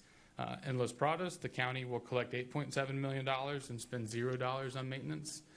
It's kind of the math behind what we're proposing. This is the location of the project. So if you're familiar with the stockyards for the livestock show, it's on Baseline Road in mile 9. And it's about a 95-acre piece of property we're proposing for Los Prados, a mile and a half, good access to the expressway, and centrally located in the county. This is our land use plan. So we've used our curvilinear street design, gives a lot nicer streetscape for residents. The lots are going to range, on average, they're going to be 5,000 to 6,000 square foot lots, so the customers will have nice backyards, driveways, sidewalks. There's a trail system leading to a central park with some courts, playgrounds, and then a lot of green space, and that'll be landscaped by us and maintained by the PID. So a lot of families can have parks, trails, they can picnic, and live in a safe environment. And the goal is for them to get in at $1,200 a month again to be able to afford that. Here's the math behind the TERS and the PID. That shows our PID assessment, which is for public infrastructure reimbursements, bringing in $22 million over the lifetime, which is 38 years. That's $1,300 a lot. We backed into the PID assessment because it's equivalent. It's to the City of Mercedes tax rate. So the City of Mercedes is supporting the project in their ETJ, and our goal would be to structure it where once the PID is fully funded, the project will annex into the City of Mercedes, and then they'll become part of their city limits, and they'll pay city taxes, and the PID will be dissolved. So the PID is a temporary vehicle to get the infrastructure built, get it maintained, and then we'll transition into the City of Mercedes. At that point, the city will add it to their tax base, be responsible for the streets and the maintenance, and then be collecting all the property taxes. To the residents, they won't really feel it because they've been already paying these PID assessments on their property tax bill. They'll just transition to the city.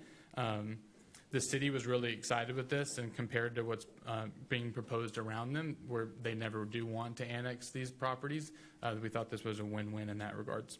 Our PID maintenance assessment is going to be set annually. We're projecting it to be $540 a lot. This is really in lieu of an HOA fee. So this clientele can be pretty anti-HOA, and the PID gives us a vehicle to do all the same maintenance that an HOA would be and collect it on their property tax bill, which we think will go a lot better with homeowners and create a better maintenance area and better on collections. And then the TERS there at the bottom is the actual down payment assistance program. We're proposing 50% of the M&O tax rate of the county to bring in $7 million over the 30 years. And we're trying to get to $15,000 a home in down payment assistance. Couple just notes on the down payment assistance program. We're proposing it to be 180% of area median income to qualify. So whenever the customer, they do have to qualify for that, and we'll underwrite to, it needs to be a first-time home, 180% of area median income, and it has to be your primary residence. So we don't want investors coming in here taking advantage of that. So this is for families that are actually going to be living in the homes. Investors, that will be allowed to buy the homes, but they wouldn't qualify for the credit, and then that credit would be recouped back to the county in the case of one of the units is sold and does not utilize the $15,000 down payment assistance. The other key point is, as the developer, we are the one actually fronting all the money for the infrastructure. So there's no out-of-pocket cost to the county for the infrastructure or the residents. We are fronting that. And then on the down payment assistance money from the county, we're actually going to front that money as the developer, and then we'll be paid back via a loan. So we're fronting all the cash flow expenses, and then we'll be paid back once there's actual tax dollars flowing in. So there's no out-of-pocket upfront cost to the county or any resident. And our hope is, this prototype will create a lot. It's a way to counteract development in the county of what's a different way we can get these buyers in homes, and hopefully, replicate and have more innovative solutions like this, as opposed to a lot of what's getting built right now in the rural areas. So we're really excited about the project, and getting our timeline is we'd like to be under construction next year and have our first residents moving in 2026. So hopefully have homes under construction by the end of next year, and most of next year we'll be working on the horizontal utilities, which would be the drainage, sewer, water, streets, things like that. And then we'll come in next with the housing. The actual housing units are going to be, we'll have several different floor plans, but they're going to average 1,000 square feet, 3 bedrooms, 2 bath, 100% brick, Energy Star construction. We're not going to have garages to keep the price down, but we will have 2-car driveways where you can park in the driveway, as well as on-street parking. And we're really just engineering to, how can we have a nice product that a family can fit in and hit that $159,000. So it's very much a value-oriented proposition. With that, Jeff, did I miss anything? No.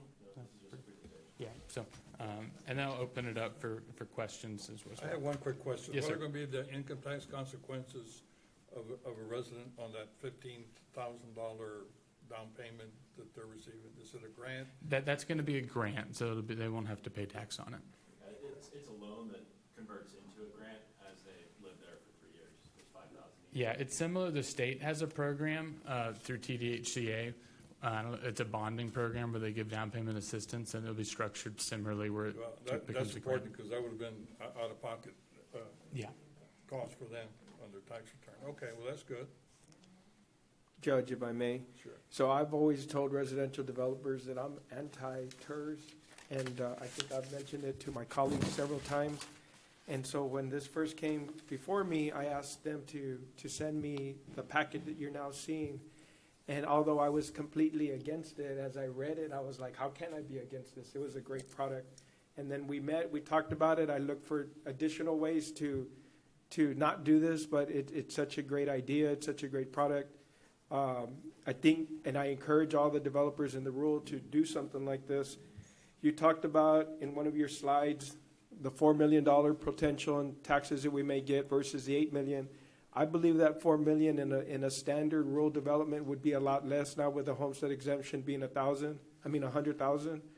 So this product will actually bring us revenue, but at the same time, the PID takes care of all the maintenance. So it's a really cool project.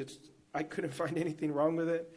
You and I discussed, or your group and I discussed, that these people have to qualify to receive the down payment assistance. So if they're outside the 180% of median income, if they're like in 200 or less, right?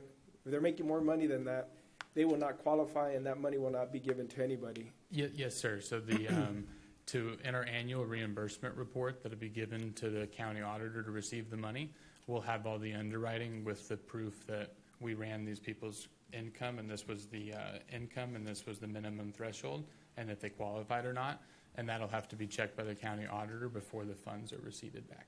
And then being in this business myself, the $159,000 home is impossible without everything that they're doing. I would love to provide something like this, but it's really hard. It's impossible, actually, to build a $159,000 home with the cost of land development and the cost of building a house. So just to have this available to our residents is a great deal. Thank you very much. I also met with the group as well, and same, knowing that we had never supported a residential development, TERS type structure. All of the concerns that I had were addressed, and I think that it's a point of clarification that only the down payment assistance would be reimbursed through the TERS, correct? None of the developer costs. Yes, sir. So the developer will never receive a cent from the TERS, just the home buyers that qualify for the down payment assistance. So now, the developer will loan the money for the down payment assistance and then get paid back via the TERS, but it'll never be net anything to us. Right, and that was one of the things that we had discussed, and you all had clarified as well. And I appreciate that. I also want to point out the city of Mercedes is in full support of this, obviously, because they're going to get a lot of development out there that will eventually be annexed, so I appreciate that. I think from start to finish, it's very innovative, and I think that, I think we're going to start seeing a lot of this kind of TERS moving forward. Can you please clarify who is on the board of this TERS? Yeah, Jeff, you want to answer that? Yeah, so. Well, it hasn't been created, but Well, right, in anticipation that when it is what's being created. proposed? Jeffrey Earl, attorney for the developer here. So the TERS board by statute under 311, since it's a developer-initiated TERS, they have to be property owners or agents of a property owner. And since the PID would actually own some of this property, the county would then own a little bit of this property through the PID, so the county would have a board seat. So on one of the agenda items today, for the creation of the TERS, there's also a provision there for the county to appoint someone to that board. So the county would have a board seat, and then there's 2 board seats that are just automatic by virtue of the statute, and that's the state senator and state rep that are in the district. So that's how the board is composed. And I want to make sure that was pointed out, because there is representation from the entities that are part of the local government representation, so that is an important point to be made as well. So congratulations, great idea, great concept, and I'm with a lot like Commissioner Cantu in that this is a great idea.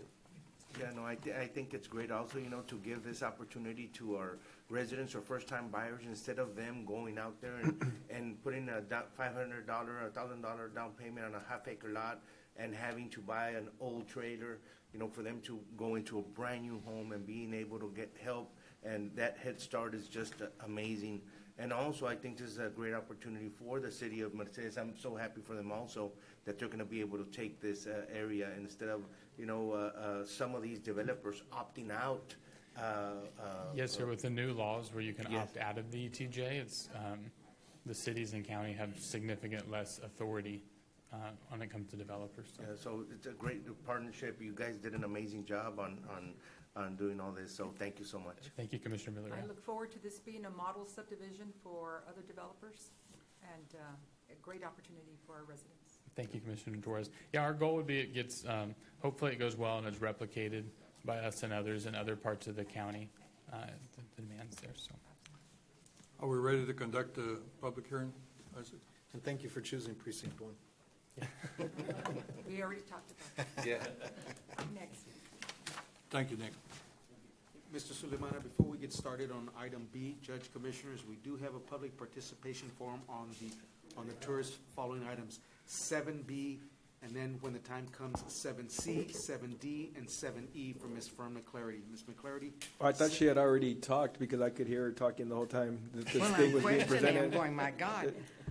My question on this, it sounds great, it's wonderful, but what happens after the first year, after you build the homes, and then the following year, and the following year, and the following year, when the appraisal district comes in and that $200,000 home is now $300,000? Well, your mortgage doesn't change because of that? Well, what if you don't have a mortgage?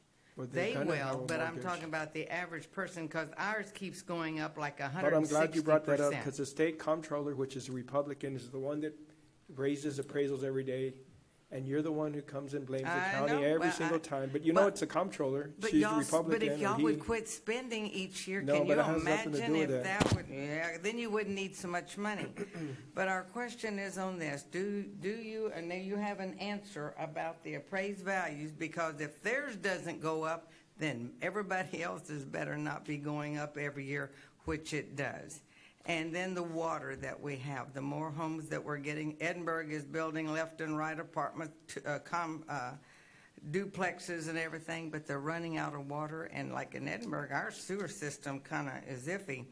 So again, can you? I'll answer both questions. for Okay, you. that's what I need. The first question is, we have internal factors and external factors that we control.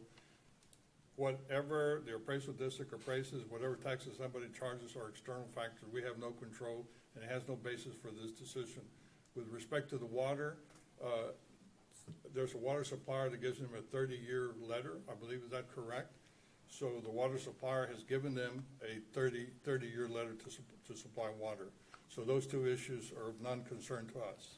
Okay, well, like I said, I know that it is the spending of the taxing entities, because if, that's why the values are having to go up, whether it be business or homes, and it's because of all the entities. You've heard the presentation every year. Roland Garza comes here and tells you that it's the comptroller, and the comptroller's main reason for doing that is to fund education. He's told you, but every 2 weeks, we're gonna hear the same story, I know. Well, until. Because you but just wanna, but that's my- what I'm saying, that you don't necessarily always say what's But I thought we, true. Well, I just wanted to know- answered her questions. That's our duty, is to answer her questions. I thought we answered your question. Okay, well, I just wanted them to explain, or someone, as to what happens to these people that are in the TERS as it goes up, is what my question was. Same thing as everybody But else. what do we have to do with that? Go ahead. I thought we answered her questions. So we're ready to call, We're ready for the public. We're going to hold, we're moving on to agenda item 7B, agenda item 97392, and we now have to have a public hearing on the TERS. okay. I now declare a public hearing open, and is to discuss the benefits, the area proposed of this TARS that you've heard the presentation earlier. Do we have anyone here in favor or in opposition of any of these items? Please come forward. I just did.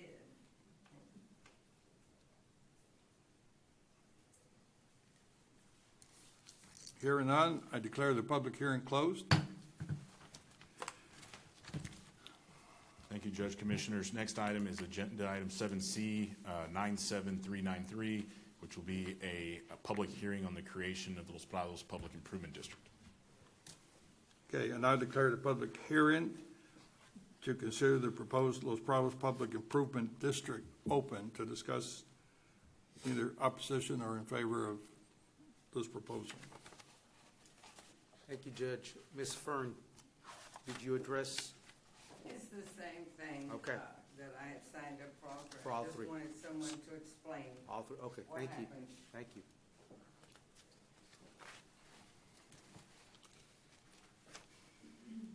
Hearing no further, I now declare the public hearing closed.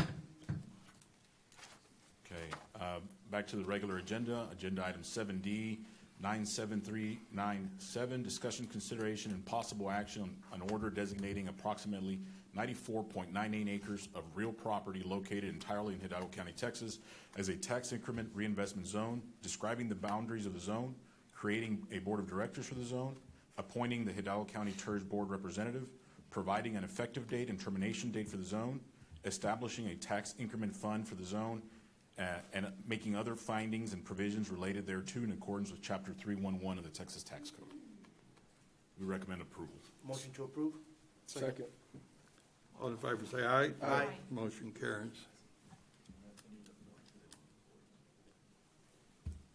Just for clarification purposes, in the order that was attached for your consideration, the name that was provided as the county representative was David Suarez. Is that correct? Chief, yes, sir. Thank you. I'm good with that. Okay. We're up to regular agenda item 7E, 97398, consideration, discussion, and possible action on a resolution authorizing the creation of the Los Prados Public Improvement District, providing for an effective date, of authorization for the district and making such other findings and provisions related thereto in accordance with Chapter 372 of the Texas Local Government Code. We recommend approval. So moved. Second. All in favor, say aye. Aye. Motion carries. Regular agenda item 7F, 97402, discussion, consideration, and possible action on resolution directing preparation of assessment roll, filing of assessment roll with county clerk, setting public hearing for proposed assessments, directing notice of the public hearing to be provided as required by law.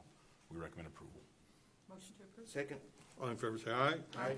Motion carries. Thank you very much, gentlemen. Congratulations. Thank you. Good luck, and I hope we start a new trend to get people in better homes for the same price. Thank you, Judge Commissioners. Yes. What item are you, Veronica? 16B. 16B? 16D. Good morning. Hi, Doreen. Good morning. We'll start with 16D pursuant to Chapter 465 Local Drug and Alcohol Education Program, Section 465.003, presentation on the Hidalgo County Health and Human Services Drug and Alcohol Abuse Advisory Commission activities. Presenting today would be Veronica Gonzalez, Senior Vice President for Division for Governmental and Community Relations, and her staff. Good morning, Judge and Commissioners. Thank you for the opportunity to report on the activities that were conducted at the John Austin Pena Clinic over the past year. And joining me today are Sofia Hernandez, who you all know. She is the Chief of Staff at the medical school, as well as Javier Duran and Diana Chapa from the UTRGV School of Medicine. Don't be shy, come on up. Dr. Chapa is the Chair and Medical Director of the Neurobehavioral Department, and Javier is the Primary and Community Care Administrator. We'd like to start by thanking each of you, and particularly Commissioner Eli Torres, for allowing our UTRGV School of Medicine to use the space at the John Austin Pena Clinic and for the funding that made the programming possible. As you know, the clinic's mission is to treat adolescent mental behavioral health program at the clinic and to provide ongoing alcohol and substance abuse education, prevention, and intervention services to adolescents and families in the county. From the report, you can see that we had 358 sessions with patients that were ages 10 through 19 who participated in our behavioral health individual counseling. Sessions with these patients included them taking a test that measures risky behavior scores, and then basing on the scores, treatment plans were implemented for the patients. We also had 119 new clients that participated in threat prevention. Most of these, in fact, about 95%, were referred from the probation office. Many of these patients presented with disorders related to substance abuse, depression, anxiety, bipolar-related disorders, PTSD, and neurodevelopmental disorders like autism. Aside from receiving medical care plans, patients participate in a 4-week course once a week. The topics include decision-making skills, online social media safety and awareness, emotional intelligence, and more. That is affecting so many of our youth today, and so it's so important that that be a part of the counseling that they receive. For teen parents, we also held a centering parenting clinic as part of our Healthy Families Initiative, where medical and professional support was made available to first-time moms and their babies, or anybody really with questions about how to care for babies and their families. This care group model allows parents to bring their babies and meet with a pediatrician for 2 hours every 2 to 3 months and learn from one another. Substance use and abuse avoidance is also incorporated into these sessions for these new moms. And lastly, our team attended dozens of community events and provided education to attendees at local health fairs, which include substance use and abuse prevention and education information. Again, we want to thank you all so very much for allowing us to participate in these activities at the John Austin Pena Clinic. We are working with Darren now that Eddie has retired on how we move forward, and so we thank you all for your support. Thank you. Thank you. Thank you, Doreen. Okay. You want to go ahead and complete 16, all of the 16 items? Why don't we start by introducing yourself and telling us who you are so that we'll know the new face? Yes. You're better looking than Eddie. Thank you. Good morning, Irene Sarmiento Rangel with the Health Department. I am newly appointed as the Health Director, and I want to thank you all for trusting me with the department, and we look forward to continuing to work with you all and continuing to provide services to the community.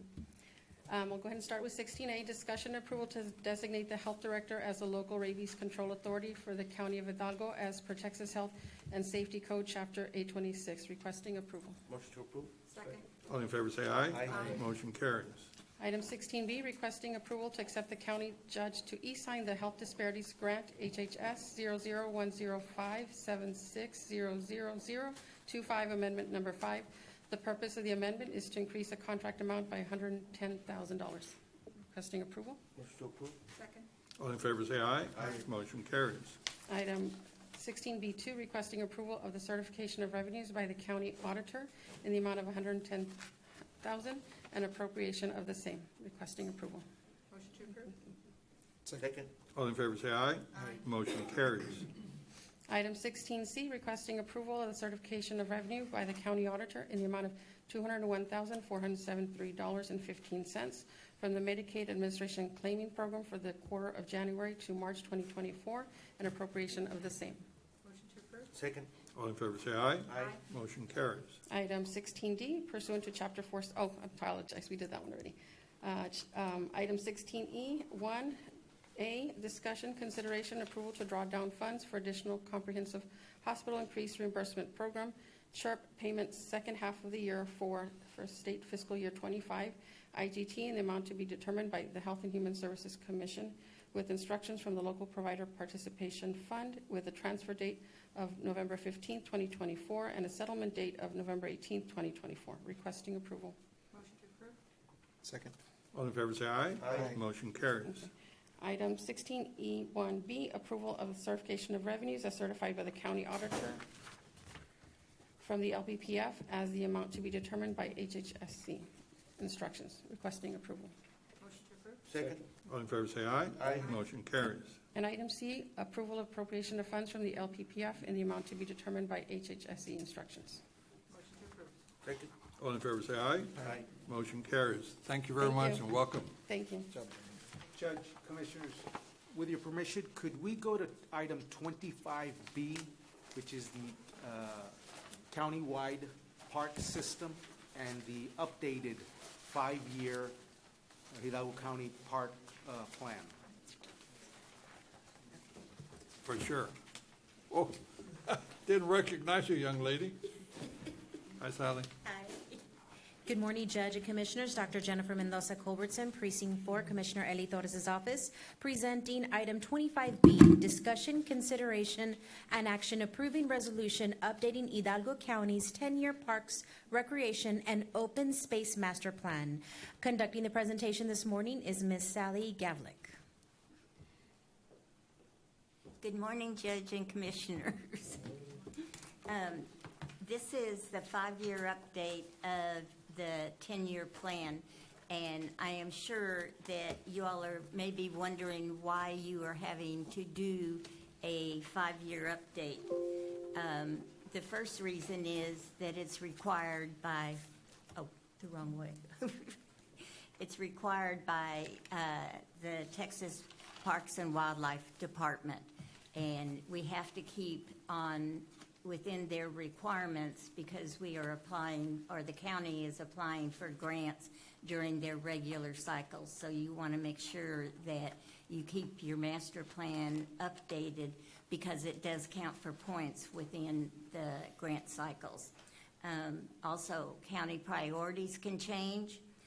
Funding opportunities change, so you need to be able to include those in the master plans, and you also have staff changes.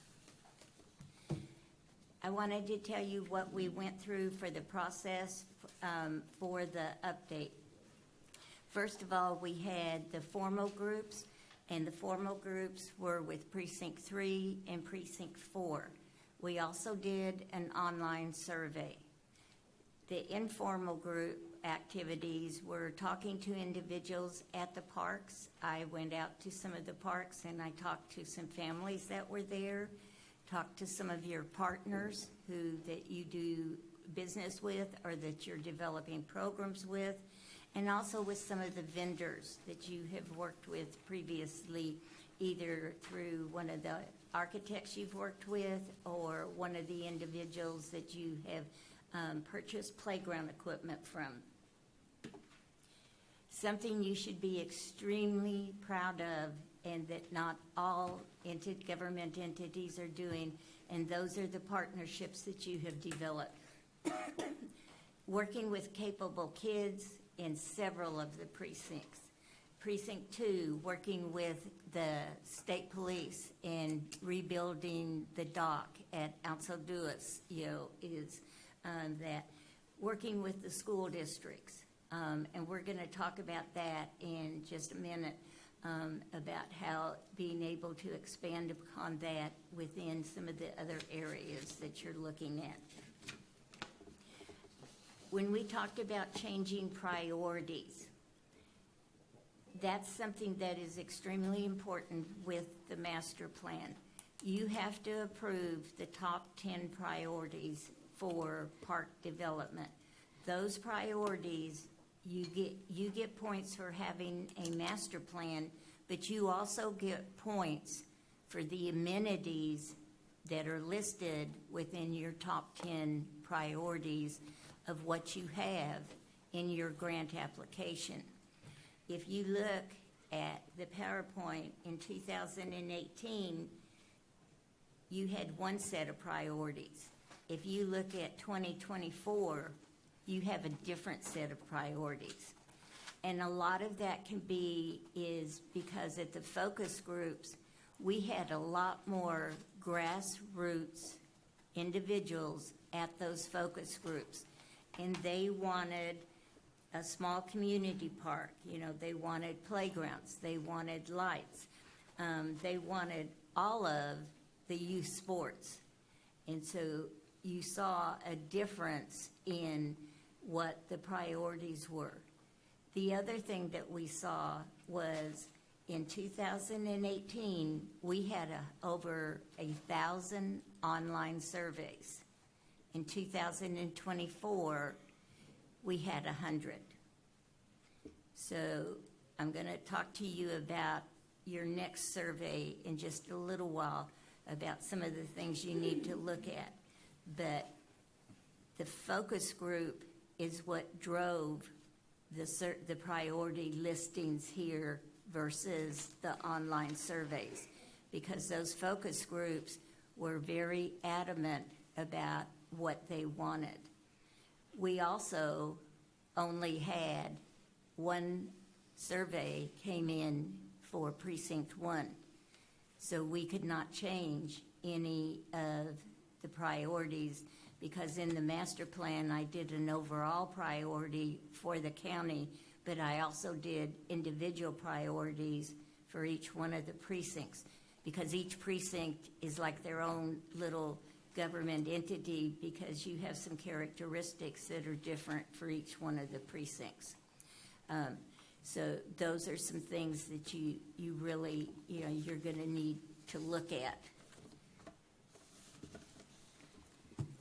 Your next actions would be to approve submitting the plan to Parks and Wildlife for the 5-year update, approving the new top 10 priorities, submitting it to Parks and Wildlife, and then to begin thinking about your new plan that would be developed for 2028. Your new plan should be more than just a master plan. It should be a comprehensive strategic plan. And the reason for that is you are working with a lot of nonprofits. You're working with school districts. You should have a focus group in all 4 of the precincts. You should have a more detailed online survey and make sure that you have at least 1,000 individuals who participate.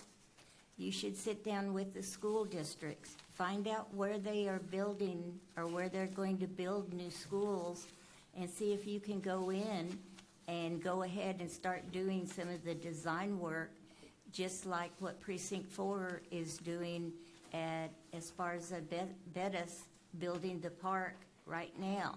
You can include those items in your master plan, and you could even apply for the grants at the same time that they're looking at doing the building of the schools.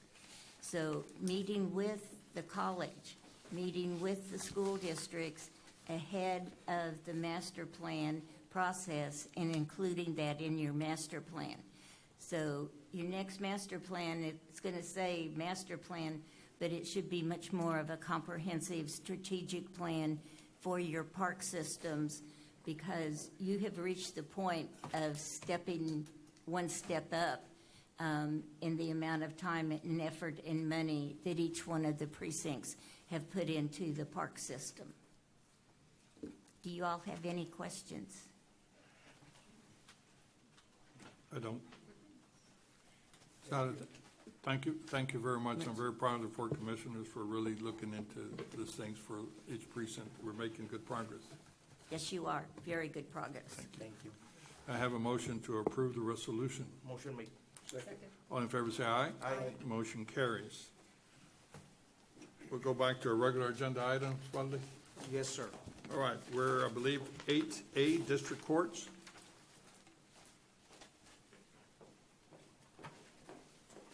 Good morning, Commissioners, Judge. Melissa Flores presenting for the 449 District Court. Today we have two items listed on the agenda in relation to our juvenile specialty courts. In item 8A, entitled Fiscal Year 2025 Lifelines Girls Juvenile Mental Health Court Program, we are seeking approval to submit a budget adjustment to the Office of the Governor, Criminal Justice Division for the fiscal year 2025 Hidalgo County Lifelines Girls Juvenile Mental Health Court Program, grant number 4426103. Request for approval. So moved. Second. All in favor, say aye. Aye. Motion carries. Item 8B, entitled Fiscal Year 2025 Juvenile Drug Court Program. We are also asking for approval to submit a budget adjustment to the Office of the Governor, Criminal Justice Division for the fiscal year 2025 Hidalgo County Juvenile Drug Court Program, grant number 4426003. Request for approval. Motion to approve. Second. All in favor, say aye. Aye. Motion carries. Thank you very much. Thank you so much, Commissioner. County Clerk. You want to read it, Valde? Or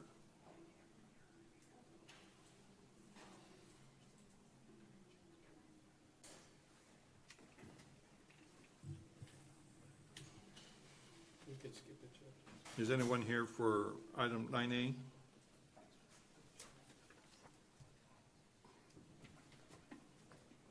Can go back to it, Judge. Hmm? We can go back to it.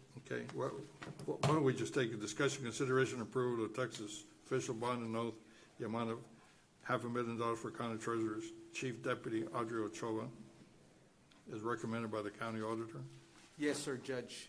And I do have the order approving the bond and all the appropriate paperwork as per the local government code. Do you recommend approval, Valde? Yes. Yes. So moved. Second. All in favor, say aye. Aye. Motion carries. Sheriff's Office.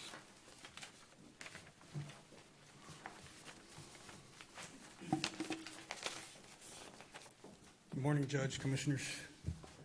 Captain Rocky Serna presenting on behalf of Sheriff J.E. Eriguera. Item 10A, Sheriff's Office Fiscal Year 2025 JLEO ICE. I'll be reading all three. Approval to accept overtime funding agreement from U.S. Department of Homeland Security, Immigration and Customs Enforcement, fiscal year 2025, in the amount of $45,000 for 3 task force officers. 2, authorization to pay overtime reimbursable under the grant terms and conditions. 3, approval and certification of revenues as certified by the county auditor, fiscal year 2025 ICE overtime agreement in the amount of $45,000 and appropriation of the same. Seeking approval. So motion to approve. Second. We have a motion to approve item A, 1, 2, and 3. All in favor, say aye. Aye. Motion carries. Thank you very much. 11A, Constable Precinct 1. Thank you, Judge, Commissioners. I will present for Constable Avila. It's discussion, consideration, approval to appoint Mr. Jeremy Baltasar Reyes as Deputy Constable by Constable Celestino Avila Jr., Constable Precinct 1, in accordance with Texas Local Government Code 86.011. All is in order. So moved. Second. All in favor, say aye. Aye. Motion carries. Item 12A, Constable Precinct 2. Judge Commissioners, on behalf of Constable Cantu for Constable Precinct 2, discussion, consideration, approval to appoint Ruben Scott Coronado as Deputy Constable by Constable Martin N. Cantu, Constable Precinct 2, in accordance with Local Government Code Section 86.011. Motion to approve? Second. All in favor say aye. Aye. Motion carries. Item 13A, Constable Good morning. Precinct 3. Good morning, Commissioners and Judge. On behalf of Constable Larry Gallardo, discussion and consideration and approval to appoint Leonor Gonzalez and David Yasanceno as Deputy Constables by Constable Lázaro Gallardo Jr., Constable Precinct 3, in accordance with Texas Local Government Code Section 86.011. Motion to approve? Second. All in favor say aye. Aye. Motion carries. Thank you. Thank you. Item 14A, Human Resources. Good morning, Judge Commissioners. Erika Reina for the Department of Human Resources. Item 14A, I'm requesting a waiver of the following if applicable for the personnel items listed. I need action on item number 3, the budget amendment policy, personnel-related amendments. Motion to approve? Second. All in favor say aye. Aye. Motion carries. Item 14B for public affairs, approve the following action effective upon Commissioners Court approval and for calendar year 2025. The action is a title change for slot 0008 from Executive Assistant 3 to a Communications Specialist 4. There is no fiscal impact. I do recommend approval. Motion to approve? Second. All in favor say aye. Aye. Motion carries. Item 14C for County Court at Law Number 10, approve the following actions effective upon Commissioners Court approval and for calendar year 2025. The action is to delete slot 0005 of Bailiff 1, grade 11, and create slot 0006 of Bailiff at a grade 10. I do recommend approval. Motion to approve. Second? All in favor say aye. Aye. Motion carries. Item 14D from Ms. ARPA. Erica? Yes, sir. Ms. Erica, Judge Commissioners, we do have a public participation forum for Ms. Fern McClarity on item 14D. Yes, Baldy did tell me which one this is. This is on North 281. And then the other question that I got from people was on the backup. It's, you have who it is, what it is, how much it is, and they wanted to know what, for estimated cost purposes only. So that I said I would ask. So, Ms. Erica, if you could, is this a temporary position or a full-time position? If it is a full-time and/or temporary, what is the cost associated with the slot? Okay, so this is a grade 8. You will give me 1 second. It's full-time. It's full-time? It is a full-time position, yes. And grade 8, step 1? Grade 8 is at 36,882. Okay. Okay, and as mentioned, I am requesting approval to create slot 0001, a warehouse specialist at a grade 8. Item number 2 is approval of the following actions effective January the 1st, 2025. Well, hold on. Did we answer Fern's Well, question? you said full-time, so are we Yes. filling it now? Because it said, the wording on it's what they. It's to create, and then all the appropriate HR steps will be taken thereafter, but the creation, and then there'll be an advertisement. All right. This was a request of the emergency manager that he needed help to manage the warehouse and everything in it. Okay, do we have a motion to approve? Motion made? Second. All in favor say aye. Aye. Aye. Motion carries.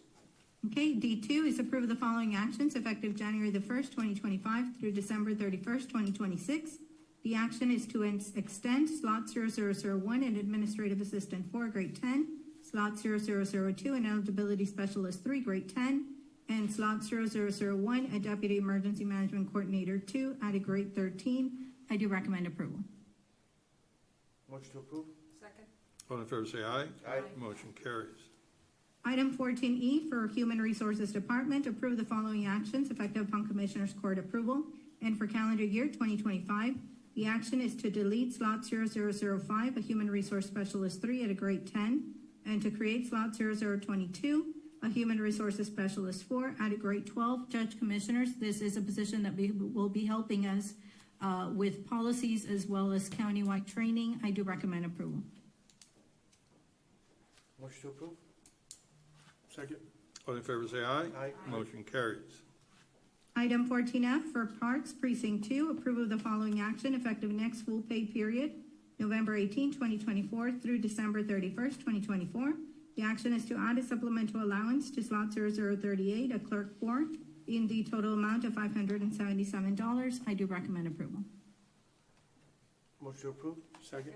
All in favor, say aye. Aye. Motion carries. Thank you. Thank you, Erica. Item 15A, Urban County.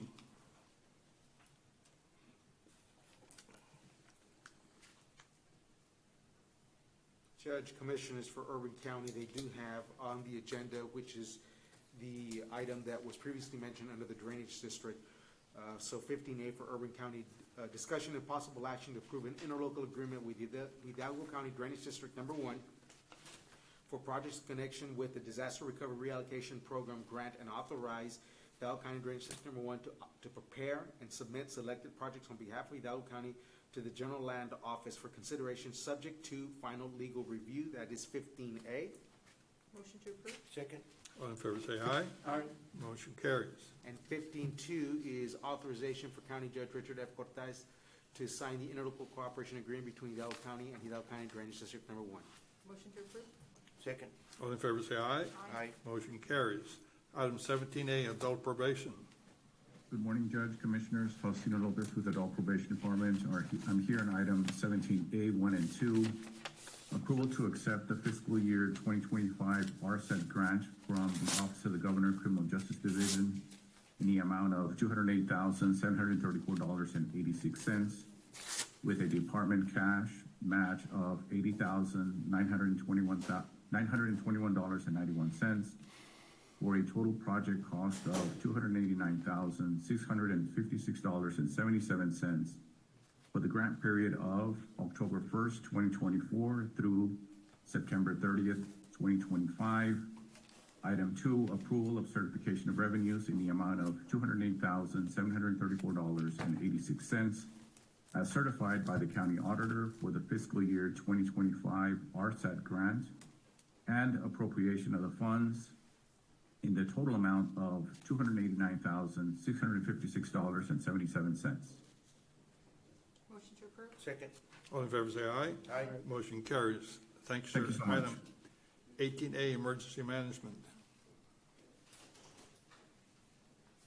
You're on mute, Ricardo. Good morning, Judge, Commissioners. First item 18A, discussion and consideration of approval to submit a grant application to the Texas General Land Office for a local hazardous mitigation plan program. Authorize the county judge to sign the required documents.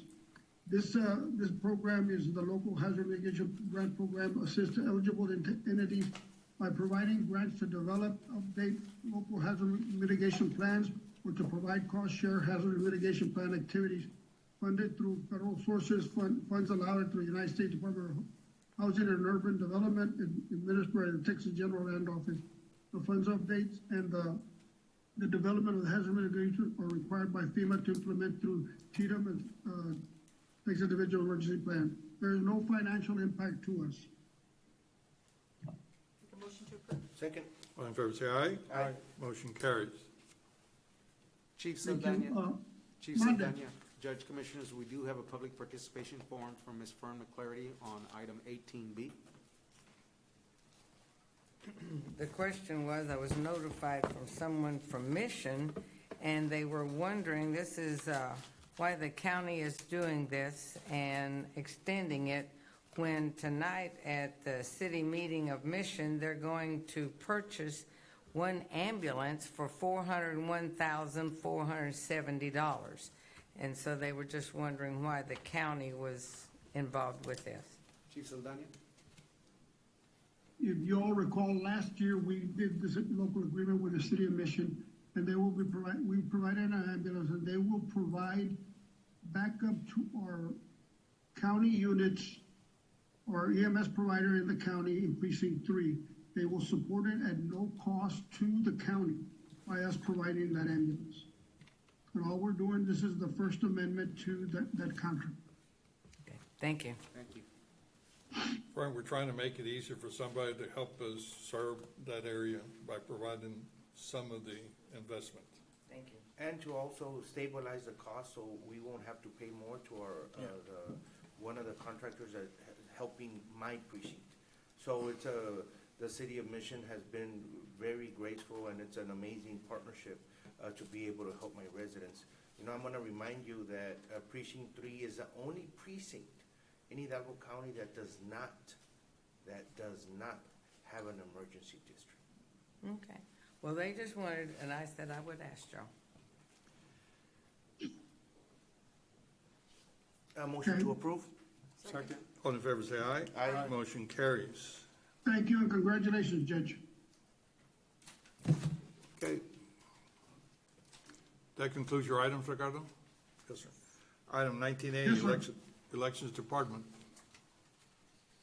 Good morning, Judge and Commissioners. Hilda Salinas, Administrator, here to present to you today. Item 97333, discussion on election updates. Currently, your office is, of course, conducting post-election procedures and in the process of finishing up the November 5th, 2024 general election and local entities elections. We do have a runoff that it will be taking place, which is the city of Westlaco. Early voting for this election will begin December 2nd and will run through December 10th, with Election Day taking place on Saturday, December 14th. Our office will be updating our website with all the information regarding this election. And so we ask for voters to visit our website at www.hidalgocounty.us/elections to stay informed, or to give us a call at 956-318-2570. Do you have any questions? Okay, I'll proceed. Well, I just want to make a comment. I'm glad that you're still alive after the election. Yes, they're very much alive. Yes, thank you. Item number 2, approval of the November 5th, 2024 general election and local entities election services contract between Hidalgo County and the following entity, which is South Texas ISD.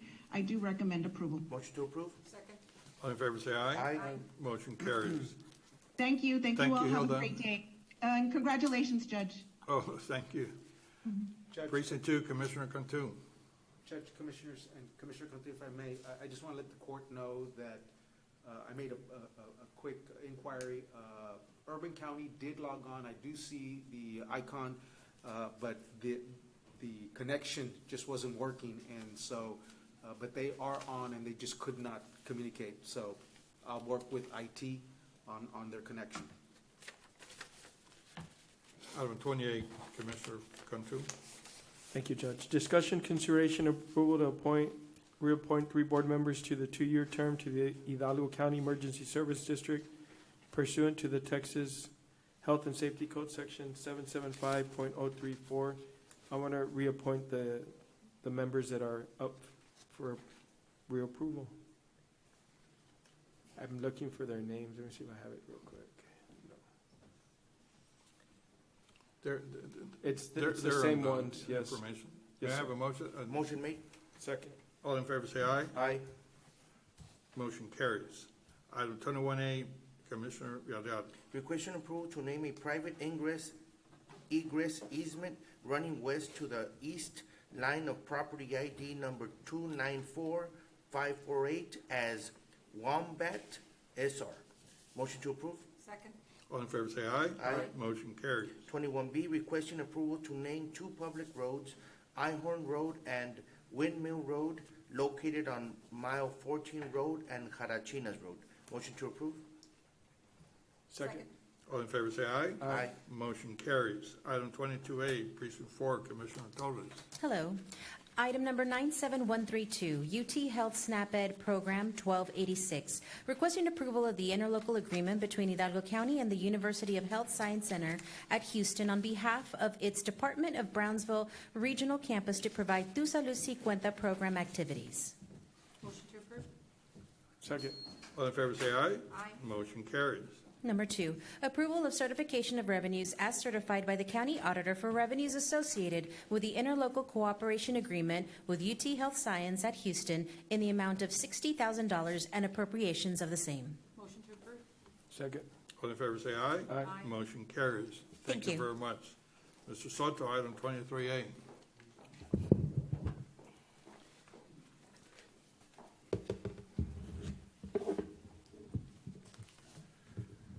This is a first. Yeah. You gonna have slides? Huh? Yes, I'm gonna share my screen, yes.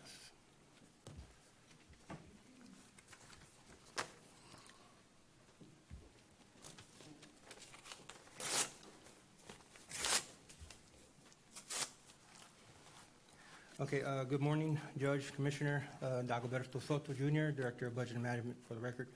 I'd like to briefly go over the county's third quarter general budget status and a brief of overall financial report, primarily dealing with governmental funds.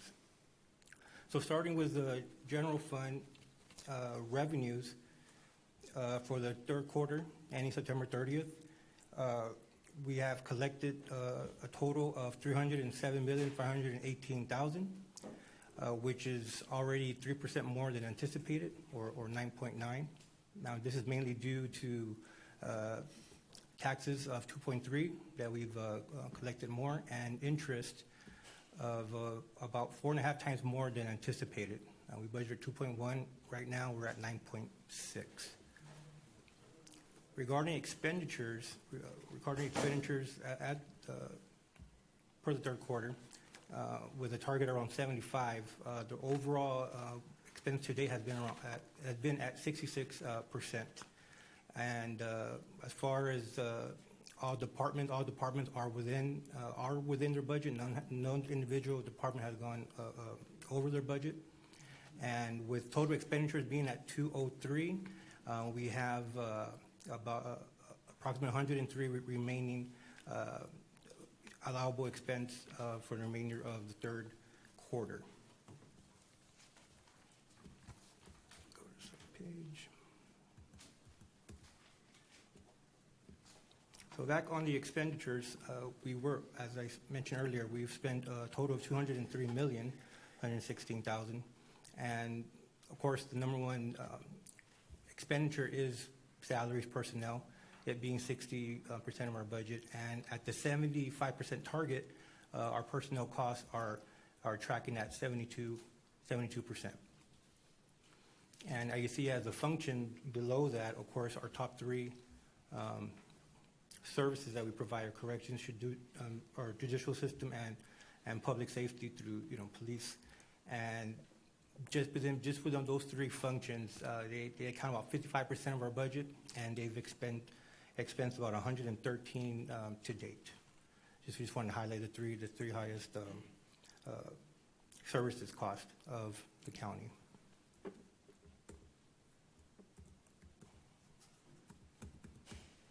Dago, before I forget, Yes. When I look at corrections, I want to sit in on a monthly basis and review any variances in those numbers, because it's a high percent of our budget. I really want to be involved in that to see what's up and down in that department. On the transfers and all the movement within that function. I just want to know where the variances are. And it can be done by Zoom. Very well. Yeah, me too. And I'm shocked to see that we were that under budgeted on interest. My God, that's a huge. Yeah, I believe it was a conservative approach for the county auditors. Just didn't know how interest rates could be, I guess. Okay, moving on is a summary of ending fund balances. Okay, so as for the general fund, right now, what has been, I want to make sure I hide this. Okay, sorry. My screen's showing something different, but yours is a lot cleaner. Okay, so per the general fund, at this point, it's showing a total fund balance of 214. Now, as I mentioned earlier, we did mention that we have about $103 million left in our budget to expend. So, as you see on these different categories, under assigned, you will see under other, though we've already collected most of our revenues for the year, $103 million has already been, quote unquote, set aside to cover the remaining of the budget. So that's fully funded, so to speak. Under reserves, and according to our fund balance policy, is to have 15% of the upcoming year's annual budget. So that $40 million represents 15% of our fiscal year 25 budget, or 60 calendar days. And with the non-spendable and restricted being identified, that leaves us with unassigned fund balance of $51.8 million. And this is a conservative projected year-end balance. Any questions so far? No, I thank you for doing this. Okay. Now, this is a quick snapshot of the balance sheet, and what I wanted to highlight under assets is our cash. So with the general fund, you will see that we have 10 million of cash and 230 in investments. So you could see a good portion of our cash is already being invested, making our money work for us. But And some of that 24 million is invested, right? well, it's a timing issue. So that 24 million is countywide.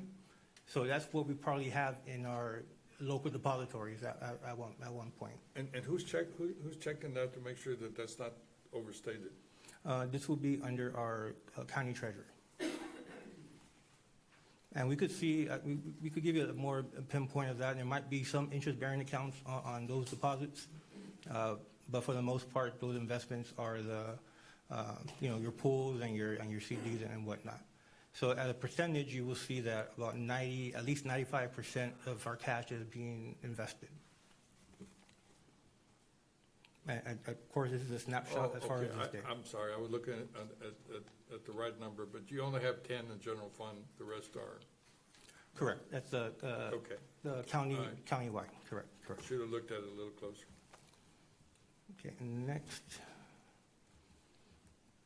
And then countywide, as far as revenue and expenditures, let's see, we have a total of close to 500 million, and this is within the general fund, our special revenue fund, which includes road and bridge, our debt service fund, and capital projects fund.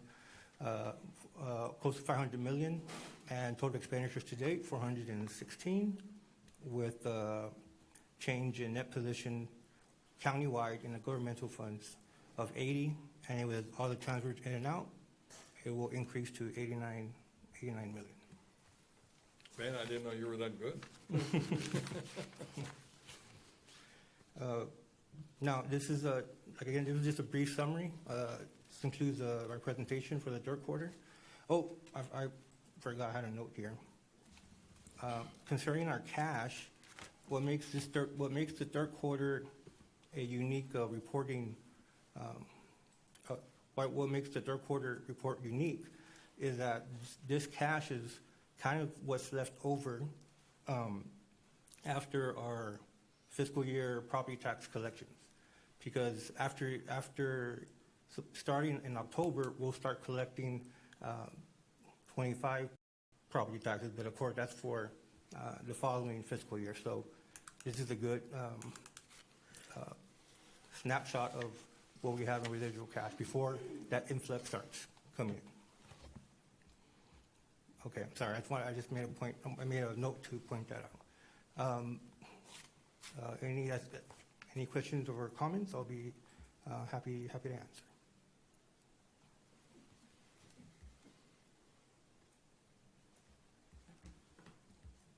Just get me on that monthly review, please. Yes. Okay. I think that should be it. Okay. Now let me move to item 23A. I'm sorry, we just did that. 23B. 1, approval of certification of revenues as certified by the county auditor to fund lease expenses. And 2, approval of 2024 appropriation of revenues and expenses to fund lease expenses. Recommend approval. So moved. Second. All in favor, say aye. Aye. Aye. Motion carries. Okay, item 23C, approval of AEP contribution and aid of construction agreement for the installation of 55 streetlights for Taurus Estates 21, located in precinct number 3. Recommend approval. Motion to approve? Second. All in favor, say aye. Aye. Motion carries. Okay, item 23D, 1A and B, I'll be reading both. Approval to use ARPA funds for Hidalgo County Precinct 4, assistance to American Legion Freddy Gonzalez Post 408, and include under the Hidalgo County American Rescue Plan Act nonprofit negative Impacts Program. And with B, approval of memorandum of understanding between the County of Hidalgo and the Freddy Gonzalez American Legion Post 408, with authority for a county judge as authorized official to sign the agreement. I recommend approval. Motion to approve? Second. All in favor say aye. Aye. Motion carries. Item 23D, I will be reading A, B, C, D, and E. A, approval of budget revisions as per Exhibit A. B, approval of the second amended memorandum of understanding between the County of Hidalgo and the Boys and Girls Club of Far San Juan. C, approval of the updated project description for the Hidalgo County Remote Operations Centers. D, approval of the use of ARPA funds for the Emergency Preparedness and Response Warehouse Specialist. E, approval of the use of ARPA funds for Hidalgo County Supplies and Equipment Project, ending in 308. Recommend approval. Motion to approve? Second. All in favor say aye. Aye. Motion carries. Item 23E1 regarding the scofflaw program, approval of 2024 appropriation of funds from the scofflaw program general fund restricted fund balance in the amount of $229.97 for office security expenditures. I recommend approval. Motion to approve? Second. All in favor say aye. Aye. Motion carries. And last item, 23E2, approval to deobligate cash match funds and appropriate into the countywide admin contingency in the amount of $157,778.18 in relation to the Mission CISD portion of the fiscal year 24 Stop Truancy Grant due to it not being needed. Recommend approval. Motion to approve? Second. All in favor say aye. Aye. Motion carries. Thank you. That Thank was- you. Thank you.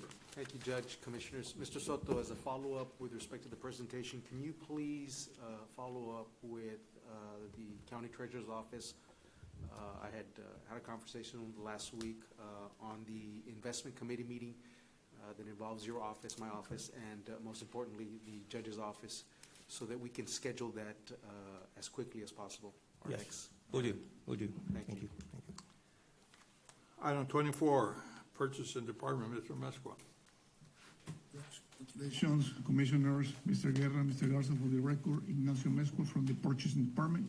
Agenda item 24A for Precinct 1, requesting approval to award construction contract for the Hidalgo County Precinct 1 Mercedes Gate Structure Stormwater Project to the #1 rank and responsible bidder, Clore Equipment, for a total amount of $802,423.70, with authority to issue notice to proceed upon receipt of the required payment and performance bonds. Recommend approval. Motion to approve? Second. All in favor say aye. Aye. Motion carries. 24B for Precinct 2, 1A, requesting exemption from competitive bidding requirements on the Texas Document Government Code 262.024A for a personal or professional service. Motion to approve? Second. All in favor say aye. Aye. Motion carries. B, presentation of scoring grid for the purpose of ranking by Hidalgo County Commission score of the firms graded and evaluated through the county's pool of pre-qualified professional engineering service firms for the Hidalgo County Precinct 2 Palmer Pavilion Park Improvement Project. Do you wish to rank in the order of score? Motion to approve? Second. All in favor say aye. Aye. Motion carries. C, requesting authority for the Hidalgo County Purchasing Department to negotiate a professional engineering service agreement with the #1 ranked firm, B2C Engineering, for professional engineering service for the Hidalgo County Precinct 2 Palmer Pavilion Park Improvement Project. I recommend to approve. Motion to approve? Second. All in favor say aye. Aye. Motion carries. 24C for Precinct 3, 1, requesting acceptance and approval of change order #1 from AA Builders for the Hidalgo County Precinct 3 Park Improvement Project Veterans Memorial Pavilion Project for the time extension and total project amount increase not to exceed $456,000 as recommended by the project architect, Rofa Architects. Recommend to approve. Motion to approve? Second. All in favor say aye. Aye. Motion carries. 2, requesting acceptance and approval of change order #1 from IOC Company for Delivery Boulevard Project to reflect the correct quantity of materials and increase the contract price by $71,607 are recommended by the project manager firm. Same. Recommend to approve. Motion to approve? Second. All in favor say aye. Aye. Motion carries. Three, requesting acceptance and approval of supplemental agreement number 5 to work authorization number 3 for the Veterans Boulevard project from IH2 to Lahoma, agreement with LNG Consulting Engineers to amend Exhibit B to include 2024 TX specification and to incorporate our SAW utility adjustment into the plan set and to increase the estimated cost of the work authorization number 3 in the amount of $2,485,645. Recommend to approve. So moved. Second? All in favor say aye. Aye. Motion carries. 24D for Precinct 4, 1A, requesting exception from competitive bidding requirements on the Texas Local Government Code 262-02484, a personal or professional services. So moved. Second? All in favor say aye. Aye. Motion carries. B, presentation of scoring grades for the purpose of ranking by Hidalgo County Commissioner Court of Fifth grade through the County School of Pre-Qualified Professional Services for architectural services, design and construction of the Southeast Park project in Precinct 4. Do you wish to rank in the order of score? Motion to approve? Second. All in favor say aye. Motion carries. C, requesting authority for the Hidalgo County Purchasing Department to negotiate a professional architectural service agreement commencing with the number 1 ranked firm of Milnet Architectural Services for the design and construction of the Southeast Park project in Precinct 4. Recommend to approve. Motion to approve? Second. All in favor say aye. Aye. Motion carries. 2, requesting approval of work authorization number 2 with an estimated cost of $60,368 as submitted by Acting Environmental and Infrastructure through Hidalgo County's Professional Engineering Service Agreement to provide groundwater and landfill gas monitoring and reporting. Recommend to approve. Motion to approve? Second. All in favor say aye. Aye. Motion carries. 24E for Constables Precinct 2, 1, requesting approval to purchase 2024 Chevrolet Silverado 1500 vehicles through Hidalgo County membership with Texas Smart Buy from Caldwell Country Chevrolet in total amount of $112,306. Recommend to approve. Motion to approve? Second. All in favor say aye. Aye. Motion carries. 24F for Health and Human Service Department, 1, requesting approval to award the order contractor Harcon through Hidalgo County membership with Vibor Purchasing for the Hidalgo County COVID-19 testing effort for the prayer location listed with the authority to issue notice to proceed upon receipt of the required payment and performance bond. Recommend to approve. Motion to approve? Second. All in favor say aye. Aye. Motion carries. 24G for Facilities Management, 1, requesting acceptance and approval of the following change order from A1 Facility Services for the renovation of the Election Department warehouse. Recommend to approve. Motion to approve? Second. All in favor say aye. Aye. Aye. Motion carries. 2A, requesting exception from competitive bidding requirements on the Texas Local Government Code 262-02484, a personal or professional service. So Motion to moved. approve? Second. All in favor say aye. Aye. Motion carries. B, requesting approval of a memorandum of understanding between Hidalgo County and Ethos Engineering for participation in the AEP Texas Commercial Standard Offer Program, with authority for Facilities Management Director or County Judge to sign or require documentation. Recommend to approve. Motion to approve? Second. All in favor say aye. Aye. Aye. Motion carries. 3, requesting approval to award the contractor Rio United Builders through Hidalgo County's membership with Choice Partners for the facility's new building, exterior painting, irrigation, and landscaping in total amount of $84,525 with authority to issue notice to proceed upon receipt of the required payment bond. Recommend to approve. Motion to approve? All in Second. favor say aye. Aye. Motion carries. 24H for Cherry's Office, 1, requesting approval to award the order contractor Hecton through Hidalgo County membership with Vibor Purchasing for the preventing maintenance of cell doors in the amount of $71,999.48 with authority to issue notice to proceed upon receipt of the requirement payment bond. Recommend to approve. Motion to approve? Second. All in favor say aye. Aye. Motion carries. Mr. Amezcua, Judge, Commissioners, we do have a public participation form from Ms. Fern McClarity on 24I-1. And you kind of explained it to me earlier, Valdi, but could you explain it to the public so that they'll understand? Yes, the item at hand that Mr. Amezcua is presenting from a procurement standpoint is the ERP software, and that essentially is the the software program that the auditor's office uses for the financial accounting of the county. This county, given today's technology and how much this, excuse me, how much this county has grown by way of departments, projects that we have in our departments, it is time, it has been quite some time that we needed to upgrade our system. The county auditor's office, I can assure you, went through an extensive vetting process with several vendors out there. They had meetings with myself, the Department of Budget and Management. They had individual meetings with the court because this is an investment, an initial investment cost, and then the maintenance. But this is something that must be done. Okay, that's what they were asking because they had totaled it up and I went with it and, you know, talking $2,311,689, the one-time fee, and then the recurring cost, which is a maintenance, yes. But Okay. but I can assure you, given the auditor stance, the auditor's role is to protect the bottom line, and so they have a conservative approach with respect to our projects and our interaction with the auditor's office. So they did not take this light, and as I said, Ms. Letty Chavez and her staff went through an extensive vetting process. All right, thank you. Thank you. Mr. Amezcua? Yes, sir. 24I for Auditor's Office, one requesting approval to enter into a 5-year ERP software as a service agreement to Hidalgo County membership with Sourcewell with Tyler Technologies for initial one-time annual payment in the amount of $2,311,689, followed by the 4 annual payment of $397,106 with agreement to automatically renew each year. Recommend to approve.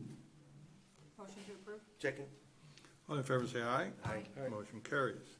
24J for Tax Office, one requesting approval to purchase security alarms and camera systems through Hidalgo County membership with Region 19 and Region 8 for an American Surveillance Company in the total amount of $187,229.97. I recommend to approve.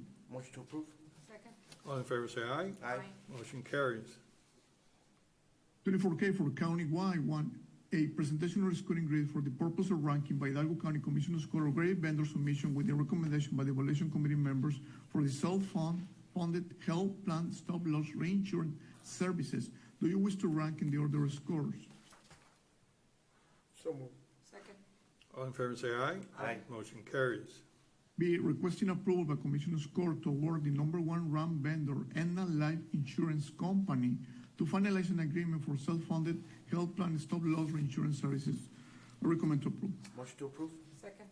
All in favor say aye. Aye. Motion carries. Judge? That's what I have. Thank you. Have a Thank you, great day. Mr. Amezcua. Judge, if I may ask, if you could please put on the record that Commissioner Fuentes was not present and did not participate and/or vote on this item, as he was going to abstain.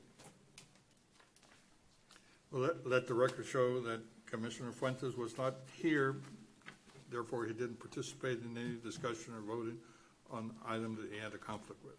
Thank you. Judge, Commissioners, item 25A, 1, 2, 3, and 4, there's no specific action and/or updates at this time. 25B has already been acted on by the court on the 10-year Parks, Recreation, Open Space Master Plan. 25C, discussion, consideration, and action on appointment of Hidalgo County representative to the Rio Grande Valley Metropolitan Organization Transportation Committee. It's that time of year, Judge, Commissioners, and we also have the companion item is approval to designate an alternate and 3 proxies to the Hidalgo County Rio Grande Valley Metropolitan Organization Transportation Policy. How would the court like to nominate the appointment and the proxies? Do you have, Yes. It's her turn. Yes, it's my turn, so. I okay. Make a motion to. So this is replacing David with you. Correct. I'm nominating Commissioner Torres. Second? Second. All in favor say aye. Aye. Motion carries. And Take care of us, Commissioner. Yes, sir. Okay. And then we have designate 1 alternate and 3 proxies. We could designate Commissioner Villarreal since he would be following Commissioner Torres. I think that's a good idea. We have a motion and a second. All in favor say aye. Aye. Motion carries. And the last action item with respect to after the alternate would be 3 proxies. I would say their chief of staffs. Okay. So with that being said, then Commissioner Torres would be your 2 chiefs of staff? Belinda? Ms. Belinda? Okay. Jorge Arcaute? Mr. Arcaute, and Commissioner, we have one third proxy. You can put Arnold. Arnold, okay? Thank you. If we could have a vote on that? Motion made. Second. All in favor, say aye. Aye. Motion carries. Thank you so much, Judge Commissioners. Item 25D, discussion, consideration, and action on amendment to the interlocal agreement between Hidalgo County and County of Willacy, subject to final legal review. This is something that legal counsel has been working on. Again, there's very minor little details left, but we are asking for court action today. Motion to approve. Second. All in favor, say aye. Aye. Motion carries. Judge, we do have a couple of items in closed session. Okay, pursuant to Chapter 551 of the Texas Government Code, we'll be retiring to closed session to discuss items listed under Section 551.071, .072, .074, and .087. May I have a motion to do so? Motion made. Second. All in favor, say aye. Aye. I have, motion carries. I have 12:28 PM.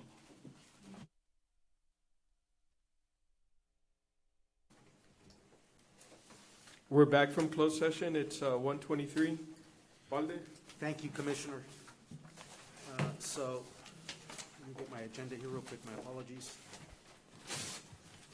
So, under open session, item 28, real estate acquisition appropriation for same, there's no specific action or discussion to be taken. 28B, pending under potential litigation, no specific action or discussion to be taken. 28C, cause number CL28-24-B, Alejandra de la Cruz versus Hidalgo County. There will be no action to be taken today. Item 28D, cause number C4783-24-B, Edward Loredo versus County and Roel Rodriguez. Commissioners, I'd like for this to be facilitated by Mr. Victor Garza's office at the DA's, District Attorney's office. If we could have a motion to that effect? Motion made. Second. All in favor, say aye. Aye. Aye, motion carries. And item E, Jose Manuel de Leon et al. Versus Hidalgo County. Again, Commissioners, I'd like for this to be facilitated and assigned to Mr. Victor Garza's office at the District Attorney. Motion made. Second. All in favor, say aye. Aye. Aye, motion carries. I have the claim of Maria Julia Villarreal. Commissioners, I'd like Settlement Authority to make an offer in the amount of $1,286.83. Motion made. Second. All in favor, say aye. Aye. Aye, motion carries. Claim of Charles M. Bell. Commissioners, I'd like Settlement Authority to make an offer in the amount of $1,424.43. Motion made. Second. All in favor, say aye. Aye. Aye, motion carries. Item H, claim of Carmen Gill. Commissioners, I'd like Settlement Authority to make an offer in the amount of $861.27. Motion made. Second. All in favor, say aye. Aye. Aye, motion carries. And item I, claim of Labatt Food Services. Commissioners, I will proceed as directed with respect to settlement of this claim. If I could have just motion, just put on the record Motion that made. I'll proceed as Second. directed. All in favor, say aye. Aye. Aye, motion carries. So for the record, Commissioners, going back to item 27A, there is no action to be taken. 27B, there is no action to be taken. And moving on to items 29, closed session, there's no need to go back to closed session, no action. Item 30, open session would be no action as well. Before we adjourn, Commissioners, our next court session will be on the 26th.